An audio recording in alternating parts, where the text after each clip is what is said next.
स्वर्ग और पृथ्वी पागलपन से कांपने लगे। यह ऐसा था जैसे कोई छोटा ग्रह सीधे पृथ्वी से टकरा गया हो। तेज धमाके के साथ सब कुछ ढह गया। ये शिवेन का हमला टूटते तारे की तरह था, तेज और भयंकर। वह अपने हाथ के केवल एक लिफ्ट से स्वर्ग और पृथ्वी को नष्ट कर सकता था। ये शिवेन के हमले के तहत यह विशाल बंज मगरमच्छ भयंकर रूप से जमीन पर गिर गया। हालांकि ये शिवेन का आक्रमण खत्म नहीं हुआ था। लगभग एक पल में उसके हाथों ने एक सुनहरा प्रकाश उत्सर्जित किया और सीधे शून्य को अलग कर दिया। एक झटके में वह दलदल में जा गिरा। मारना, इस समय ऐसा लग रहा था कि एक शिवेन पहले से ही मारने से पागल हो गई थी। टकराना, उसने बंज मगरमच्छ के शरीर पर क्रूरता से पैर रखा। सुनहरी रोशनी ने आकाश को भर दिया और बंज मगरमच्छ के शरीर पर एक विशाल खूनी छेद दिखाई दिया। गर्जन, यह बंज मगरमच्छ गुस्से में था। यह पूरी तरह से क्रोधित था। यह पागलों की तरह दहाड़ता था और इसके शरीर से लगातार दिव्य प्रकाश निकलता था। फिर उसने अपनी पूंछ घुमाई जो एक छोटे से पहाड़ की तरह सीधे एक शिवेन की ओर थी। यही एक शिवेन को मौत के घाट उतारना चाहता था। टकराना, तेज आवाज के साथ उसकी पूंछ को एक शिवेन ने पकड़ लिया। फिर एक जोर की दहाड़ के साथ इस अतुलनीय विशाल बंज मगरमच्छ को सीधे मौके पर फेंक दिया गया। कार्रवाइयों की यह श्रृंखला बहुत तेज थी। बहुत से लोग स्पष्ट रूप से नहीं देख पाए कि क्या हो रहा था। उन्होंने केवल इस विशाल बंज मगरमच्छ को सीधे एक शिवेन द्वारा फेंके जाते देखा। सभी ने ऊपर देखा और देखा कि बंज मगरमच्छ की पूरी रीढ़ एक शिवेन ने तोड़ दी थी। उसकी पीठ पर एक आश्चर्यजनक खूनी छेद था। यह बिल्कुल भयानक लग रहा था। इस टक्कर में बंज मगरमच्छ को बड़ा नुकसान हुआ था। यह वापस लड़ने में लगभग असमर्थ था। सहन शक्ति के मामले में ये एक शिवेन के समान स्तर पर नहीं था। पूरा बंज मगरमच्छ हैरान रह गया। इस मामले पर जो भी ध्यान दे रहा था वो हैरान रह गया। अभी अभी जो मंजर सबने देखा था वह बहुत ही भयानक था। एक गहरा जीवन क्षेत्र विशेषज्ञ ये शिवेन द्वारा लगभग मार डाला गया था। यह कहा जा सकता है कि उनकी चोटें इतनी गंभीर थी कि उनमें वापस लड़ने की ताकत भी नहीं थी। जैसे ही एक शिवन पहुंचे, हर किसी को इसकी उम्मीद थी। आखिरकार ये शिवेन के पास ताइकान सील थी। यदि वह तृतीय श्रेणी के प्रतिबंधित क्षेत्र को समतल करना चाहता है तो यह लगभग केक का एक टुकड़ा होगा।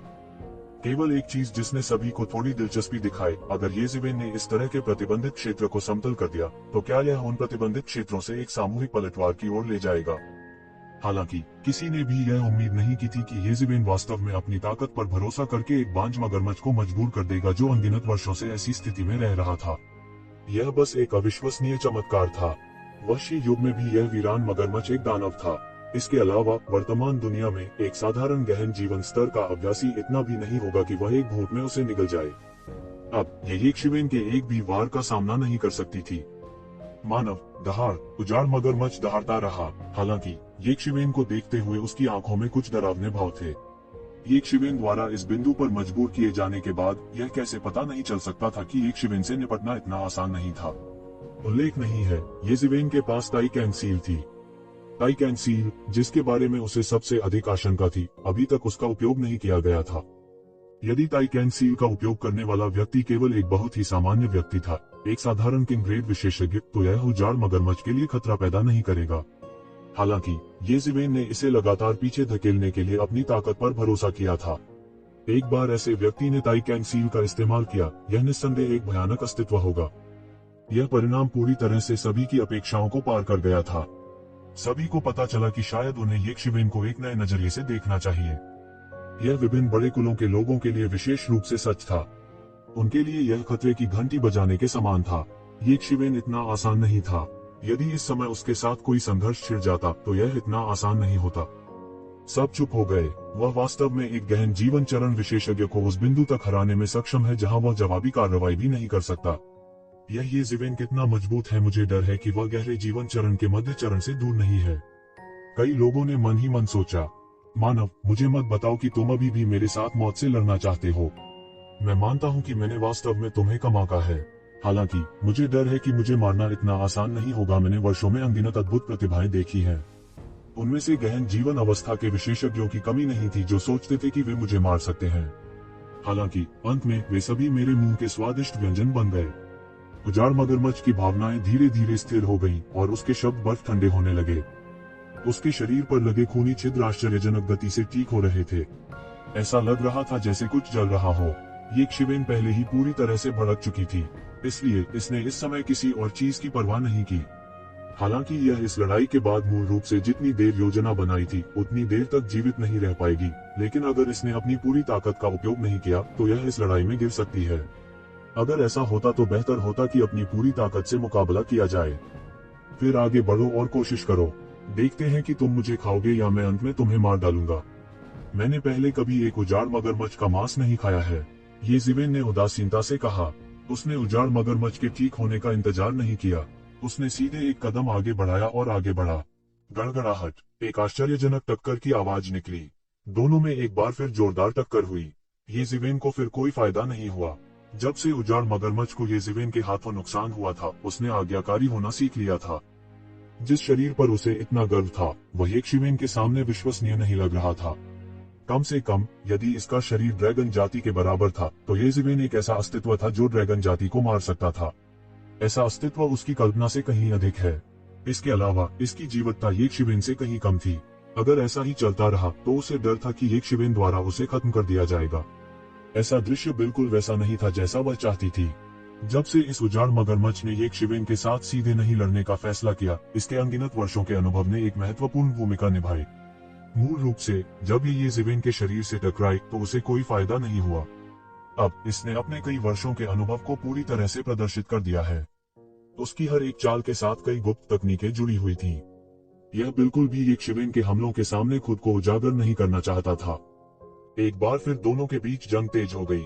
वे सीधे आकाश में उड़ गए और सीधे तब तक लड़े जब तक कि आकाश ढह नहीं गया और पृथ्वी फट गई।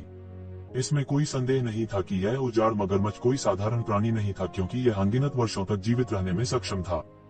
इसने एक अत्यंत प्राचीन आभा प्रकट करते हुए लगातार भयावह शक्ति और सिद्धांतों को नष्ट कर दिया। यह मौजूदा मार्शल आर्ट से बिल्कुल अलग था। यह हजारों साल या दसियों हजारों साल का अंतर नहीं था, इसके बजाय यह अनगिनत वर्षों का अंतर था।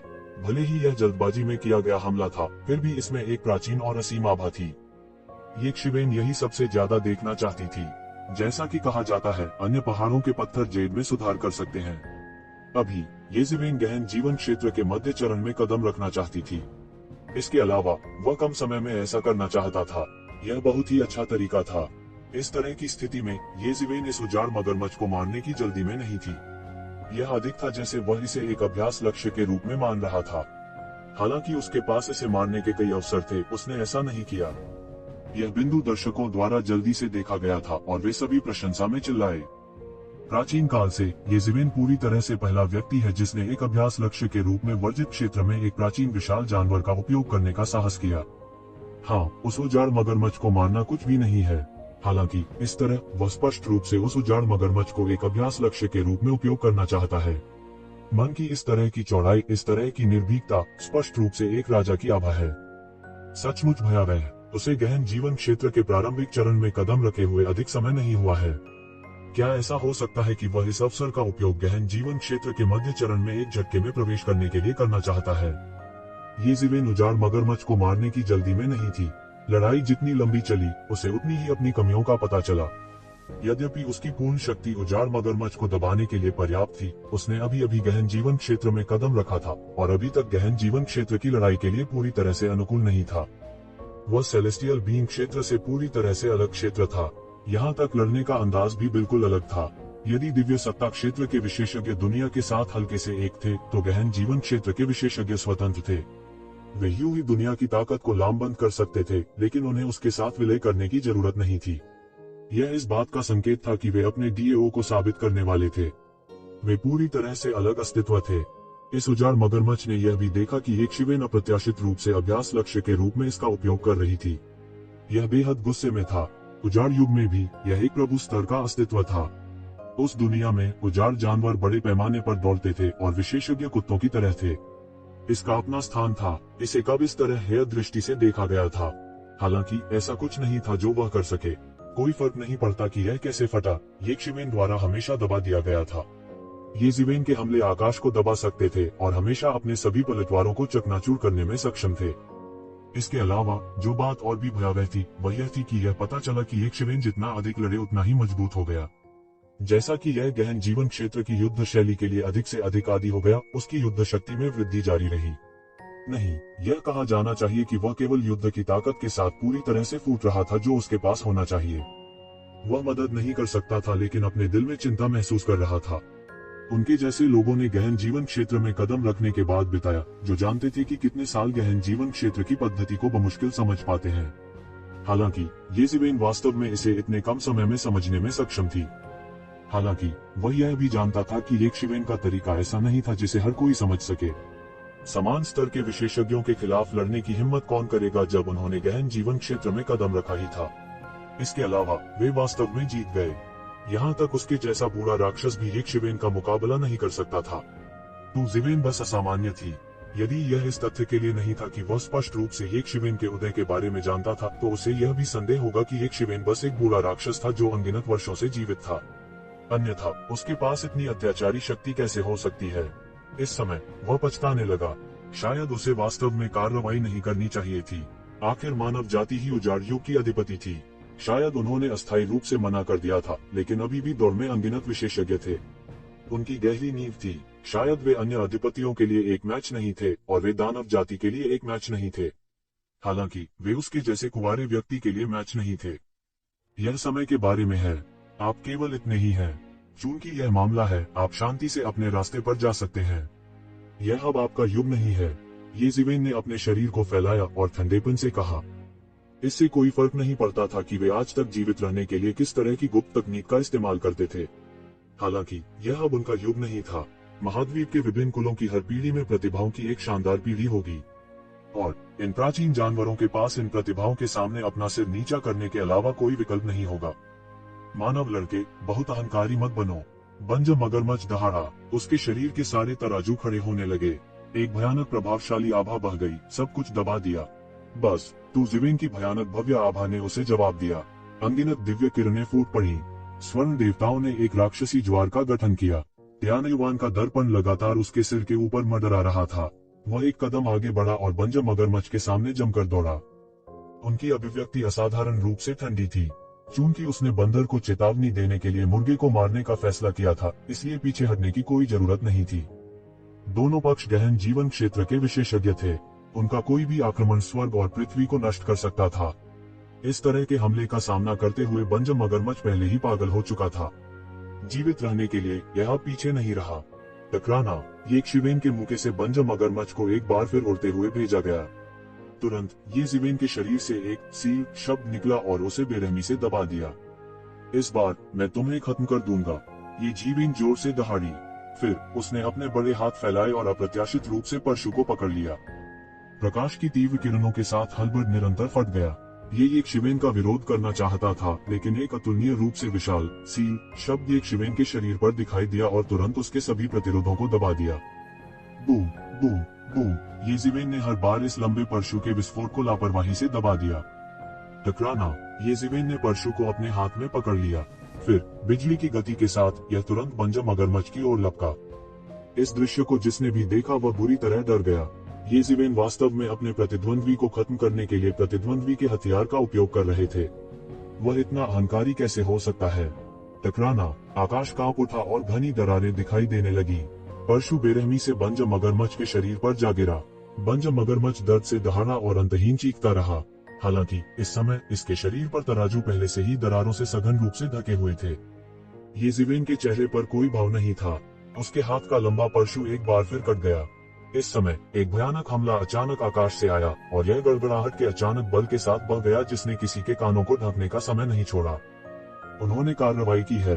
अन्य वर्जित क्षेत्रों के प्राचीन अस्तित्वों ने कार्रवाई की है। बहुत से लोग अचानक चौंक गए। वे देख सकते थे कि यह स्पष्ट रूप से किसी अन्य वर्जित क्षेत्र से प्राचीन अस्तित्व का कार्य था। जब उसने देखा कि येज़ेबेल बंजर मगरमच्छ को खत्म करने वाली है, तो कोई अंत में हस्तक्षेप करने से खुद को रोक नहीं सका। वे बेबस होकर नहीं देख सकते थे, क्योंकि बंजर मगरमच्छ का सफाया हो गया था। शायद उनका रिश्ता उतना सामंजस्यपूर्ण नहीं था, लेकिन वे सभी वर्जित क्षेत्र में समान हित समूह का प्रतिनिधित्व करते थे। वे सभी अन्योन्याश्रितता के सिद्धांत को समझते थे। अगर वे अब जंगली मगरमच्छों के लिए खड़े नहीं हुए, तो भविष्य में कौन उनके लिए खड़ा होगा। वे ऐसे सत्य को कैसे नहीं समझ सकते थे। इसके अलावा उन्होंने वज्रपात की गति से हमला किया। वे येज़ेबेल के हमला करते ही उसे नीचे गिरा देना चाहते थे, और इसके साथ एक ठंडी और निर्दयी आवाज थी। इंसान, बस इतना ही काफी है। क्या ऐसा हो सकता है कि तुम वास्तव में इस निषिद्ध क्षेत्र को मिटा देना चाहते हो और हम सभी निषिद्ध क्षेत्रों के दुश्मन बन जाना चाहते हो? टकराना, एक और भयानक टक्कर हुई। इस बार हमला येशिवेन के शरीर में प्रवेश नहीं कर सका। टाइकैन सील जो लंबे समय से उसके शरीर पर सुप्त थी, उसने आखिरकार अपनी ताकत का प्रदर्शन किया। यह प्रकाश की किरण के साथ भड़क उठा और सीधे हमले को दूर कर दिया। यह हमला जो आधे से अधिक प्राचीन वीरानी को पार कर चुका था, सीधे बह गया था। कोई सस्पेंस नहीं था और प्रतिशोध करने की कोई शक्ति नहीं थी। ऐसा कोई नहीं है जिसे मैं मारना चाहूं तो नहीं मार सकता। क्यों, क्या तुम भी उसके साथ रहना चाहते हो? येशिवेन अभूतपूर्व रूप से जिद्दी थी। इस बार यह पूरी तरह से अलग था जब उसने अभी अभी राजा के पद में प्रवेश किया था। उस समय जब उसने राजा के पद में प्रवेश किया था, भले ही उसने लगातार 7 राजा रैंक के विशेषज्ञों का वध किया हो, फिर भी वह स्थिति की गंभीरता को जानता था। यह उस हद तक नहीं था जहां वह बेरोक-टोक आगे बढ़ सकता था। हालांकि यह अब अलग था। वह पहले से ही गहन जीवन क्षेत्र में प्रवेश कर चुका था, जो पूर्वजों के स्तर का व्यक्ति बनने के बराबर था। एक गहन दायरे के विशेषज्ञ के शब्दों का वजन प्राचीन वीरानी में अलग था। उन प्रोफाउंड लाइफ रियल्म विशेषज्ञों की नजर में वे केवल राजा रैंक के विशेषज्ञ के शब्दों की परवाह नहीं करेंगे। हालांकि यह एक अलग कहानी थी अगर उन्होंने गहन जीवन क्षेत्र में भी प्रवेश किया होता। उन वर्जित क्षेत्रों में कुछ बेहद भयानक पुरानी प्राचीन वस्तुएं थीं। राजाओं के उत्थान के युग में भी बहुत कम लोगों ने उनके बारे में कोई विचार रखने का साहस किया। हालांकि वह चिंतित नहीं था। उसके पास अब टाइकैन सील थी। यहाँ तक अगर ये लोग होते तब भी वह टाइकैन सील की मदद से उनसे लड़ने में सक्षम हो सकता था। इसके अलावा इन लोगों को गैर मौजूद टाइकैन सम्राट द्वारा दबा दिया गया था। इससे पहले कि वे यह पुष्टि कर सके कि वह मर चुका है या जीवित है, वे टाइकैन पर लापरवाही से हमला करने की हिम्मत कैसे कर सकते थे? और ठीक इसी वजह से वह बिल्कुल भी कमजोरी नहीं दिखा सके। उन्हें दूसरों को यह एहसास दिलाना था कि उनके पास टाइकैन सम्राट उनके समर्थक के रूप में है। यदि उनके पास टाइकैन सम्राट उनके समर्थक के रूप में होते, तो क्या उन्हें अब भी उनकी राय पर विचार करने की आवश्यकता होती? स्वाभाविक रूप से वे अपने रास्ते में खड़े किसी को भी मार देंगे। टकराना, एक और हड़ताल उतरी। इस प्रहार ने बंजर मगरमच्छ के शरीर के सारे तराजू को सीधे सीधे चकनाचूर कर दिया। मगरमच्छ के पूरे शरीर में भयानक शक्ति फैल गई। उसका मांस चटकने लगा और हर तरफ खून बिखरा हुआ था। फिर परशु बेरहमी से उसके शरीर में घुस गया और उसके विशाल शरीर को मजबूती से जमीन पर पटक दिया।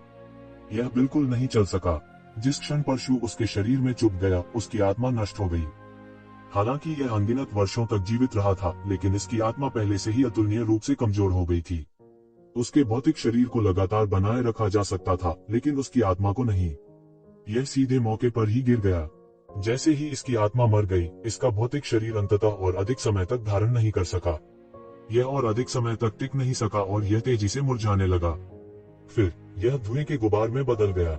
हर कोई हैरान था। यह लड़ाई आखिरकार खत्म हो गई थी। इस लड़ाई का नतीजा सभी की उम्मीदों से बाहर नहीं था।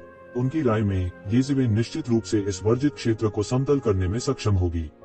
इसमें कुछ भी अजीब नहीं था। आखिरकार उनके शरीर पर टाइकैन सील थी। जब तक उसके पास टाइकैन सील थी, उसके लिए किसी भी चीज को समतल करना अजीब नहीं होगा। केवल एक चीज जिसने सभी को अचंभित कर दिया, वह थी प्रक्रिया। वह वास्तव में एक उजाड़ जानवर को मारने में कामयाब रहा था जो प्राचीन काल से जीवित था, एक गहरा जीवन चरण विशेषज्ञ। यह मामला निस्संदेह संपूर्ण प्राचीन उजाड़ भूमि के लिए एक बहुत बड़ा मामला था। संपूर्ण प्राचीन वीरानी पहले से ही बहुत जीवंत थी। हालांकि इस मामले ने एक बड़ी लहर पैदा कर दी थी। सच कहूं तो येशिवेन द्वारा मारा गया जंगली मगरमच्छ भी कई लोगों की नजरों में पहले से ही एक अजेय विशेषज्ञ था। हालांकि ये अभी भी येशिवेन द्वारा मारा गया था। निश्चित क्षेत्र को समतल करना बहुत से लोगों के लिए एक असंभव कार्य था। हालांकि येशिवेन ने इसे पूरा किया था। विशेष रूप से विभिन्न कुलों की युवा पीढ़ी के कई विशेषज्ञ अचानक उत्साहित हो गए थे। उन्होंने येशिवेन के प्रति विभिन्न वर्जित क्षेत्रों के रवैये को देखा था। चूंकि उन्होंने येशिवेन द्वारा वर्जित क्षेत्र को समतल करने पर कोई प्रतिक्रिया नहीं दी थी, तो क्या इसका मतलब यह नहीं होगा कि उन्होंने स्वतंत्र रूप से कार्य करना शुरू कर दिया था? इसलिए कई लोग इसे आजमाने के लिए उत्सुक थे। आखिरकार वर्जित क्षेत्र मानव जाति के क्षेत्रों तक ही सीमित नहीं थे। विभिन्न कबीलों के प्रदेशों में ऐसे कई निश्चित क्षेत्र थे। यहाँ तक उत्तरी अंडरवर्ल्ड सागर में कुनपेंग की खोह भी मूल रूप से एक वर्जित क्षेत्र था। उसमें रहने वाला कुनपेंग एक खूंखार जानवर था। ऐसे निश्चित क्षेत्र को समतल करने में सक्षम होने के लिए न केवल उन्हें अनगिनत लाभ प्राप्त होंगे, बल्कि इससे भी महत्वपूर्ण बात यह है कि वे अपने स्वयं के क्षेत्रों में आंतरिक परेशानियों को भी कम कर सकते हैं। विभिन्न कुलों के लिए असंख्य लाभ होंगे। भले ही वे सभी वर्जित क्षेत्रों को एक बार में समतल न कर सकें, फिर भी एक या दो को समतल करना अच्छा होगा। हालांकि इन विचारों को कबीले के बुजुर्गों ने जल्दी ही रोक दिया। क्या मजाक, वे सभी बेहद शांत स्वभाव के लोग थे, इसलिए वे बहुत स्पष्ट रूप से देख सकते थे कि निषिद्ध क्षेत्र सामूहिक रूप से कार्य नहीं करते थे। ऐसा इसलिए नहीं था क्योंकि वे स्वतंत्र रूप से कार्य कर रहे थे। क्या उन्होंने नहीं देखा कि उन्होंने अंत में फिर भी अभिनय किया? हालांकि केवल एक कारण था कि वे मौत से क्यों नहीं लड़े। वह राजा ताइकांग था। राजा ताइकांग के प्रतिरोध के कारण, और तथ्य यह है कि येज़िवेन ने केवल एक निश्चित क्षेत्र को समतल कर दिया था और अन्य निश्चित क्षेत्रों को समतल करना जारी रखने का इरादा नहीं था। निश्चित क्षेत्रों ने उनके गुस्से को निगल लिया था। हालांकि क्या उन्हें किंग ताइकेंग जैसे अद्वितीय विशेषज्ञ का समर्थन प्राप्त था? ऐसे अद्वितीय विशेषज्ञ के समर्थन के बिना वे अब भी ऐसा काम करना चाहते थे। क्या वह मृत्यु को प्रणाम नहीं कर रहा था? इसके अलावा उस लड़ाई ने कई लोगों को येशिवेन की युद्ध शक्ति का पुनर्मूल्यांकन करने के लिए मजबूर कर दिया था। वर्जित क्षेत्रों के लिए उनके मन में सम्मान का एक नया स्तर भी था। यह सिर्फ एक तीसरी श्रेणी का वर्जित क्षेत्र था और यह पहले से ही इतना अद्भुत था। यहाँ तक अगर वे तीसरी श्रेणी के निश्चित क्षेत्र को समतल करना चाहते हैं तो भी उन्हें जो कीमत चुकानी होगी वह एक खगोलीय आंकड़ा होगा। उनके पास येज़िवेन जैसा अत्याचारी अस्तित्व नहीं था जो अपने आप सब कुछ दबा सकता था। उन्हें अन्य सहायकों की बिल्कुल भी आवश्यकता नहीं थी, इसलिए इन वर्जित क्षेत्रों को समतल करने का विचार अच्छा था। हालांकि यह केवल एक विचार था, इसे व्यवहारिक क्रिया में नहीं बदला जा सका, अन्यथा यह आपदा का कारण बन सकता है। इस निश्चित क्षेत्र को समतल करने के बाद येज़िवेन उस मानव जाति को वापस ले आई जिसका अपहरण कर लिया गया था। केवल 200 मिलियन से कम लोग बचे थे, बाकी लोग पहले ही खून के खाने में बदल चुके थे। उन्हें इस जंगली मगरमच्छ या उसके वंशजों ने खा लिया था। हालांकि कुछ भी हो, कुछ लोगों को बचाना निस्संदेह मानव जाति की जीवन शक्ति का हिस्सा बहाल कर रहा था।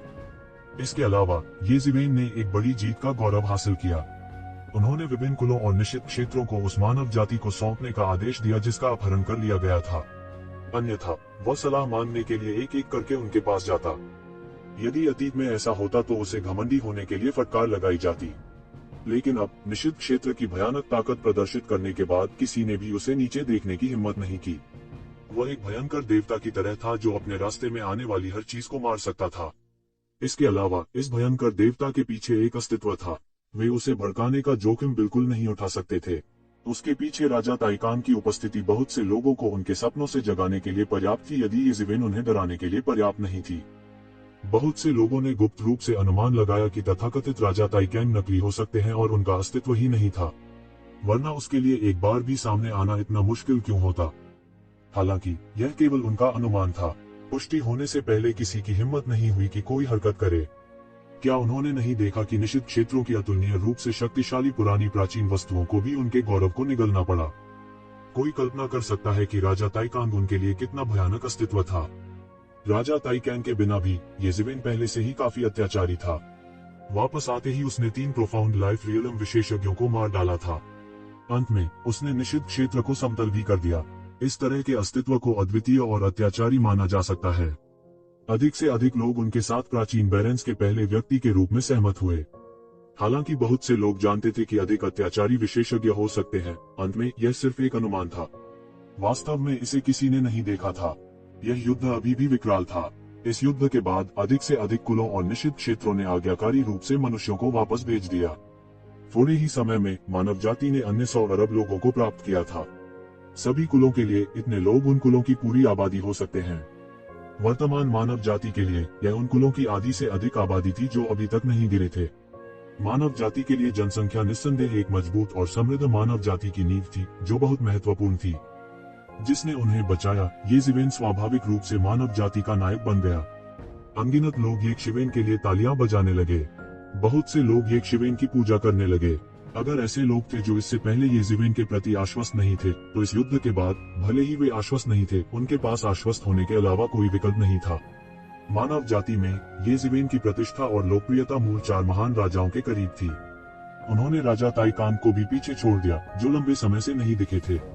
इसे सुखद आश्चर्य कहा जा सकता है। इस युद्ध ने न केवल येशिवेन को मानव जाति के बाहर प्रसिद्ध किया, बल्कि एक ही समय में मानव जाति में सर्वोच्च प्रतिष्ठा भी स्थापित की, जो अधिक थी। आम लोगों के लिए उनका अस्तित्व एक स्तंभ से अलग नहीं था। उसके साथ उनके पास एक दिशा होगी। भले ही उन्होंने शैतान सेना के दबाव का सामना किया हो, फिर भी उन्हें विश्वास होगा कि वे ऐसी कठिनाइयों से पार पा लेंगे। जो कुछ हो रहा था उसे देखने वाले पुराने समय के कई लोगों को रोने का मन हुआ। यह ऐसा था मानो वे पीछे मुड़कर राजाओं के युग को देख रहे हो, जब मानव जाति एक अराजक दुनिया में प्रमुखता से उठी थी और एक पूरे क्षेत्र की अधिपति बन गई थी। यह एक कठिन वातावरण था और फिर भी यह एक शानदार घटना थी। यह सब बहुत समान था। इस समय बहुत से लोग गुप्त रूप से सोच रहे थे कि एक शिवेन को भविष्य में अपने ताव को साबित करने की उम्मीद हो सकती है। आखिरकार वे राजा स्तर के विशेषज्ञ भी जब युवा थे तो इतने शक्तिशाली नहीं थे। बहुत से लोग ऐसी लड़ाई देख रहे थे। वे येक शिवेन की अगली चाल देखने के लिए इंतजार कर रहे थे। विशेष रूप से वे निषिद्ध क्षेत्र में मौजूद हैं। वे येक शिवेन को करीब से देख रहे थे। पौराणिक युग और राजाओं के उदय के युग के बाद से बहुत कम अस्तित्व थे जो उन्हें धमकी दे सकते थे। इसलिए कहा जा सकता है कि वे अनगिनत वर्षों तक बड़े आराम से रहे। दूरस्थ पुरातनता की ताकत अब अतीत की तुलना में नहीं रह गई थी। स्वाभाविक रूप से वे उनका कुछ नहीं कर सकते थे, लेकिन अब उन्हें लगा कि उनकी जान को खतरा है। वे ये जिवेन को मारने के लिए इंतजार नहीं कर सकते थे, लेकिन वे राजा ताइकान के अस्तित्व से भी डरते थे। यदि ये जिवेन केवल एक व्यक्ति थे जो भविष्य में अपने ताव को साबित कर सकते थे, तो राजा ताइकान एक ऐसे व्यक्ति थे जिन्होंने कई साल पहले अपने ताव को सिद्ध किया था। उस समय उन्हें अर्धांगिनी सम्राट के रूप में जाना जाता था। कई राजा स्तर के विशेषज्ञ उसके लिए मैच नहीं थे। भले ही वह बाद में गायब हो गया हो, लेकिन इससे उसकी प्रतिष्ठा को कोई नुकसान नहीं हुआ। सौभाग्य से ये जिवेन की बाद की कार्रवाइयों ने उन्हें राहत की सांस दी। आखिरकार वह इतना अहंकारी नहीं था कि वह यह सोच सके कि वह पूरे निषिद्ध क्षेत्र को नष्ट कर सकता है।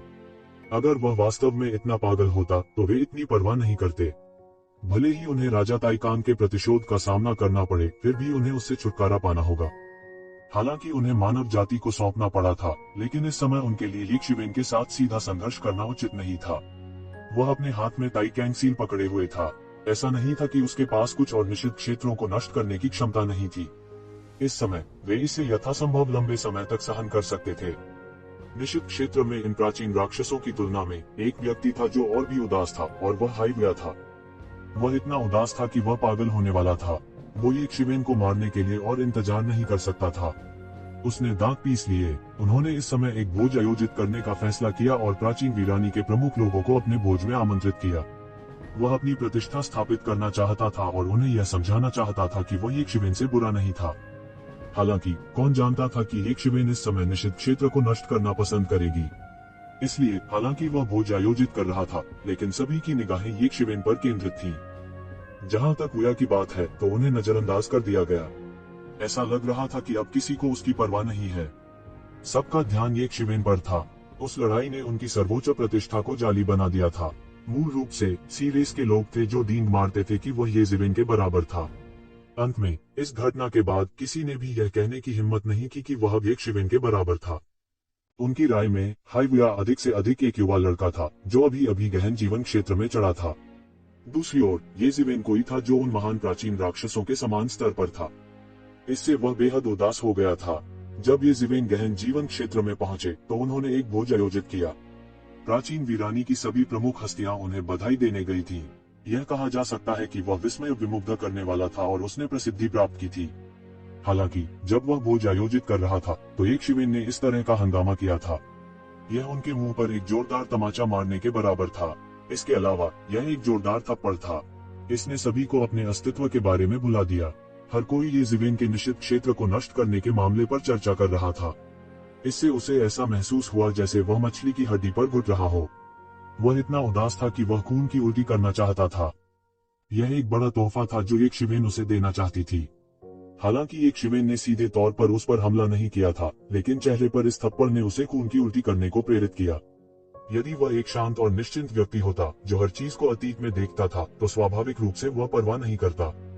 हालांकि वह नहीं था। अगर उसे वास्तव में सब कुछ समझ में आ गया होता तो वह इतना बड़ा भोज आयोजित करने के लिए येक शिवेन से कैसे लड़ सकता था। यदि ये जिवेन के पास इस समय मानव जाति की प्रतिष्ठा को फिर से स्थापित करने के अलावा कोई विकल्प नहीं था, तो हाइवया जानबूझकर दिखावा कर रही थी।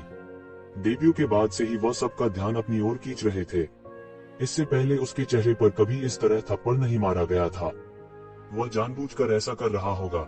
वह इसे उद्देश्य पर कर रहा होगा। नहीं, वह जानबूझकर ऐसा कर रहा होगा। हाइवया ने अपने दांत पीसते हुए कहा। वह महसूस कर सकता था कि ये जिवेन जानबूझकर ऐसा कर रही थी। वह इस समय जानबूझकर अपने चेहरे पर थप्पड़ मार रही थी। उन्होंने इस बिंदु पर सही अनुमान लगाया था। वास्तव में जैसा उसने सोचा था वैसा ही हुआ। तो जिवेन इस समय जानबूझकर अपने चेहरे पर थप्पड़ मार रहे थे। हालांकि यह अभी चल रहा था और वर्जित क्षेत्र देर सवेर नष्ट हो जाएगा। ये जिवेन ने विशेष रूप से अपने चेहरे पर थप्पड़ मारने के लिए इस समय को चुना था। वह रंजिश रखने लगा। क्या निषिद्ध क्षेत्र के वे लोग बहुत शक्तिशाली नहीं माने जाते थे? वे हजारों साल पहले की विरासत थे। वे हजारों साल पहले छोड़ी गई प्राचीन वस्तुएं थी। अंत में उन्हें एक निषिद्ध क्षेत्र में फेंक दिया गया और पादने की हिम्मत भी नहीं की। इससे उन्हें काफी दुख हुआ। जब ये जिवेन ने कहा कि वह शुरुआत में एक निषिद्ध क्षेत्र को नष्ट करने जा रहा था, तो वह चुपके से हंस रहा था। क्या निषिद्ध क्षेत्र नष्ट करना इतना आसान था? इतना ही आसान होता तो कब का नष्ट हो गया होता। भले ही वह एक निषिद्ध क्षेत्र को नष्ट कर सके, क्या वह अन्य निषिद्ध क्षेत्रों के क्रोध को सहन कर पाएगा? कौन जानता था कि ये जिवेन वास्तव में अंत में सफल होगी। सबसे खास बात यह थी कि उन निषिद्ध क्षेत्रों ने घटना के बाद एक पाद तक नहीं निकलने दिया। उन्होंने चुपचाप अपमान और अपमान को निगल लिया। उनका वह विस्मयकारी रूप नहीं था जो दूसरों के सामने था। वह निराश हुए बिना नहीं रह सका। वे राजा ताइकांग से इतना डरते क्यों थे? इसमें डरने की क्या बात थी? क्या वह केवल एक ऐसा व्यक्ति नहीं था जिसकी पहचान अज्ञात थी? हालांकि उन्हें यह स्वीकार करना पड़ा कि राजा ताइकांग की निरोध ने अभी भी पूरे प्राचीन बैरन को प्रभावित किया है। ऐसे में उन्होंने यह फैसला लिया है, वह एक निषिद्ध क्षेत्र को भी नष्ट करने जा रहा था। तभी वह एक शिवेन से नहीं हारेगा। हालांकि निषिद्ध क्षेत्र जिसे उसने नष्ट करने के लिए चुना था, वह अंतहीन समुद्री क्षेत्र में था, न कि प्राचीन बैरेंस महाद्वीप पर। वह समुद्री कुलों का दिल जीतना चाहता था। एक दिन दुनिया पर राज करने के लिए समुद्री कुलों का दिल जीतना जरूरी था। जैसे ही यह खबर फैली, पूरी दुनिया में कोहराम मच गया। क्या हो रहा था? निषिद्ध क्षेत्रों को समतल करने के लिए इतने सारे लोग क्यों इच्छुक थे? क्या ऐसा हो सकता है कि निषिद्ध क्षेत्र गोभी की तरह थे जो सड़क के किनारे पाए जा सकते थे? क्या ऐसा हो सकता है कि कोई अपनी मर्जी से निषिद्ध क्षेत्र को समतल कर सकता है? क्या वे सपने देख रहे थे, या ये दुनिया भी पागल थी? कोई फर्क नहीं पड़ता कि वे इसे कैसे देखते थे, ऐसा बिल्कुल नहीं लगता था। ऐसी परिस्थितियों में हाइवुया ने अपनी चाल चली। उन्होंने अंतहीन सागर क्षेत्र में एक तृतीय श्रेणी के निषिद्ध क्षेत्र पर सीधे हमला किया। कौन जानता था कि यह एक उजाड़ जानवर था जो लंबे समय से सो रहा था। हाइवुया ने सी गॉड डिवाइन टूल को अपने हाथ में पकड़ रखा था और तेजी से अंदर आया। वह 3 दिनों और 3 रातों से इस जंगली जानवर से लड़ रहा था। ये जिवेन के विपरीत, जिनका शुरू से अंत तक पलड़ा भारी था, हाइवुया की लड़ाई को रोमांचकारी और खतरनाक बताया जा सकता है। कहा जा सकता है कि दोनों पक्षों को चोटें आई हैं। यदि उसके शरीर पर अंतहीन दिव्य उपकरण और उसकी ऊर्जा को फिर से भरने के लिए औषधीय गोलियां नहीं होती तो वह बहुत पहले मर गया होता। अंत में उसने समुद्र में उजाड़ जानवर को मार डाला। हालांकि वह भी खून से लथपथ था और गंभीर रूप से घायल हो गया था। बाद में उसने निषिद्ध क्षेत्र में अन्य शक्तिशाली अस्तित्वों की सहायता भी प्राप्त की। यदि हाइवुया के पीछे शक्तिशाली अस्तित्व नहीं होता जिसने उसकी रक्षा की होती, तो वह बहुत पहले मर गया होता। फिर भी निषिद्ध क्षेत्र के क्रोध को शांत करने के लिए उसके पीछे के शक्तिशाली अस्तित्व को निषिद्ध क्षेत्र के क्रोध को बमुश्किल शांत करने के लिए एक बड़ी कीमत चुकानी पड़ी। ये जिवेन द्वारा निषिद्ध क्षेत्र को नष्ट करने के बाद यह उनके लिए सबसे संवेदनशील समय था। हाइवुया ने वास्तव में इस समय बाघ की मूंछों को रगड़ने का साहस किया। यह बाघ के दांत निकालने से अलग नहीं था। वे कैसे नाराज नहीं हो सकते थे? अगर वे इसे रोक नहीं पाए, तो भविष्य में हर कोई उनकी नकल करेगा। तब क्या उनका अब भी शांतिपूर्ण दिन होगा? यह कहा जा सकता है कि हालांकि हाइवुया ने निषिद्ध क्षेत्र को समाप्त कर दिया था, लेकिन उसने इसकी भारी कीमत भी चुकाई थी। यह उल्लेख करने की बात नहीं है कि वह गंभीर रूप से घायल हो गया था। उसने वर्जित क्षेत्र के गुस्से को शांत करने के लिए भारी कीमत भी चुकाई थी। ये जिवेन को महान ताइकांग राजा द्वारा समर्थित होने का संदेह था, इसलिए निषिद्ध क्षेत्रों को नाराज होने पर भी सहना पड़ता था। हालांकि हाइवुया के पीछे कुछ ताकतें थी, लेकिन इसकी तुलना ताइकांग किंग से नहीं की जा सकती थी। हालांकि यह कहा जाता था कि वह ईश्वर का पुत्र था। इस युग में जहां देवता चुप थे, लोग अब देवताओं से उतना नहीं डरते थे जितना वे अतीत में करते थे। अगर वे डरते भी थे तो वह बेकार था। क्या ऐसा हो सकता है कि देवता बाहर कूद सकते हैं? कोई बात नहीं, हाइवुया ने अभी भी वर्जित क्षेत्र को समतल कर दिया था। यदि यह कोई और दिन होता, भले ही यह वर्जित क्षेत्र का एक दयनीय विनाश ही क्यों न हो, फिर भी यह जनता के लिए एक बड़ा चमत्कार होगा जिसके बारे में लिखा जाना चाहिए। हालांकि वह पहले नहीं थे और उन्हें भारी नुकसान उठाना पड़ा था। वह ये जिवेन से तुलना नहीं कर सकता था जो निषिद्ध क्षेत्र को नष्ट करने में लगभग सकुशल था। इसके अलावा ये जिवेन विस्मयकारी थी। उसने कई निषिद्ध क्षेत्रों को पकड़े गए मनुष्यों को वापस करने का आदेश दिया, जबकि हाइवुया ने निषिद्ध क्षेत्रों के गुस्से को शांत करने के लिए भारी कीमत चुकाई थी। एक नजर में दोनों पक्षों के बीच का अंतर स्पष्ट था। कई लोगों की नजर में यह स्पष्ट रूप से दूसरों की नकल करने का कार्य था। वे वर्जित क्षेत्रों का उपयोग अपना नाम बनाने के लिए करना चाहते थे। हालांकि यह इस तरह निकला, तरह तरह की भद्दी अफवाहें अचानक फैल गईं। यह कहा गया था कि हाइवुया, जो पास की खेती में स्वस्थ हो रहे थे, ने इन अफवाहों को सुनकर 3 लीटर खून की उल्टी कर दी। वह लगभग बेहोश हो गया। पूरी मानव जाति परमानंद की स्थिति में आ गई थी। उन्हें बड़ी संख्या में अपनों का साथ मिला था। इसके अलावा अब उनके पास मानव जाति की देखरेख करने के लिए येज़ेबेल जैसा एक अत्याचारी विशेषज्ञ था, इसलिए उनके भविष्य की गारंटी थी। इस बीच सभी ने सोचा कि मानव जाति एक ही बार में शैतान जाति के खिलाफ पलटवार करेगी। हालांकि येज़ेबेल का पक्ष पूरी तरह से शांत था। उसने शैतान जाति के खिलाफ जवाबी हमला नहीं किया जैसा कि सभी ने उम्मीद की थी। वह एक बात के बारे में बहुत स्पष्ट था, वह कितना भी प्रसिद्ध क्यों न हो, वह केवल मानव जाति से अपनी रक्षा कर सकता था। वह अभी भी डेविल रेस का प्रतिकार करने में सक्षम होने से बहुत दूर था। हालांकि उसकी ताकत खराब नहीं थी और उसके पास टाइकैन सील भी थी, फिर भी मानव जाति की कुल ताकत शैतान जाति की तुलना में बहुत कम थी। येज़ेबेल ने शैतान जाति पर एक आश्चर्यजनक हमला किया था। अब शैतान जाति के कई गहन जीवन दायरे शैतान पूर्वजों ने भी सार्वजनिक रूप से खुद को प्रकट किया था। उन्हें कई अहम इलाकों में तैनात किया गया था। वे येज़ेबेल को अचानक हमला करने का एक और मौका नहीं देंगे। महाद्वीप की विभिन्न नस्लों के प्रतिरोध के सामने डेविल रेस को किसी भी चाल का उपयोग करने की आवश्यकता नहीं पड़ी। वे अपनी सीधी ताकत पर भरोसा करके उन्हें पूरी तरह कुचल सकते थे। यह दोनों पक्षों की ताकत के बीच का अंतर था। वह किंग ताइकांग नहीं थे। राजा ताइकांग की ताकत के साथ यह उसके लिए सब कुछ पर हावी होने के लिए पर्याप्त था। जो कोई भी उसके रास्ते में खड़ा होने की हिम्मत करेगा वह मौत को दावत दे रहा होगा। लेकिन उसके पास उस तरह की ताकत नहीं थी। इस अवधि के दौरान डेमन रेस ने पीछा करने और हमला करने के लिए जीत का फायदा नहीं उठाया। निगलने की मूल गति से यह महाद्वीप पर विभिन्न जातियों में कुतरने में बदल गया। हालांकि बड़े पैमाने पर सैन्य गतिविधियों के कोई संकेत नहीं थे। जनता के लिए उन्होंने दावा किया कि यह विभिन्न कुलों को एकजुट करने के लिए था। हालांकि येज़ेबेल को पता था कि वे सभी एबिस डेविल मास्टर के एकांतवास से बाहर आने का इंतजार कर रहे थे। जब एबिस डेविल मास्टर एकांत से बाहर आया तो प्राचीन बेरेंस महाद्वीप में दानव जाति के व्यापक होने की प्रवृत्ति अपरिहार्य होगी, क्योंकि वर्तमान प्राचीन बेरेंस में ऐसा कोई अस्तित्व नहीं था जो रसातल शैतान मास्टर के खिलाफ संघर्ष कर सके। यह सबसे डरावनी बात थी, इसलिए वह स्पष्ट था कि उसके पास ज्यादा समय नहीं बचा है। वह इस तरह इंतजार करना जारी नहीं रख सकता था, अन्यथा यदि वह तब तक प्रतीक्षा करता है जब तक कि एबिस डेविल मास्टर ने अपने दाव की पुष्टि नहीं कर दी, तो निस्संदेह यह मानव जाति और प्राचीन बैरन के लिए एक आपदा होगी। इस समय येज़ेबेल भी अपनी ताकत जमा करने के लिए एकांत में थी। उनके लिए इस लड़ाई से उन्हें काफी फायदा हुआ था।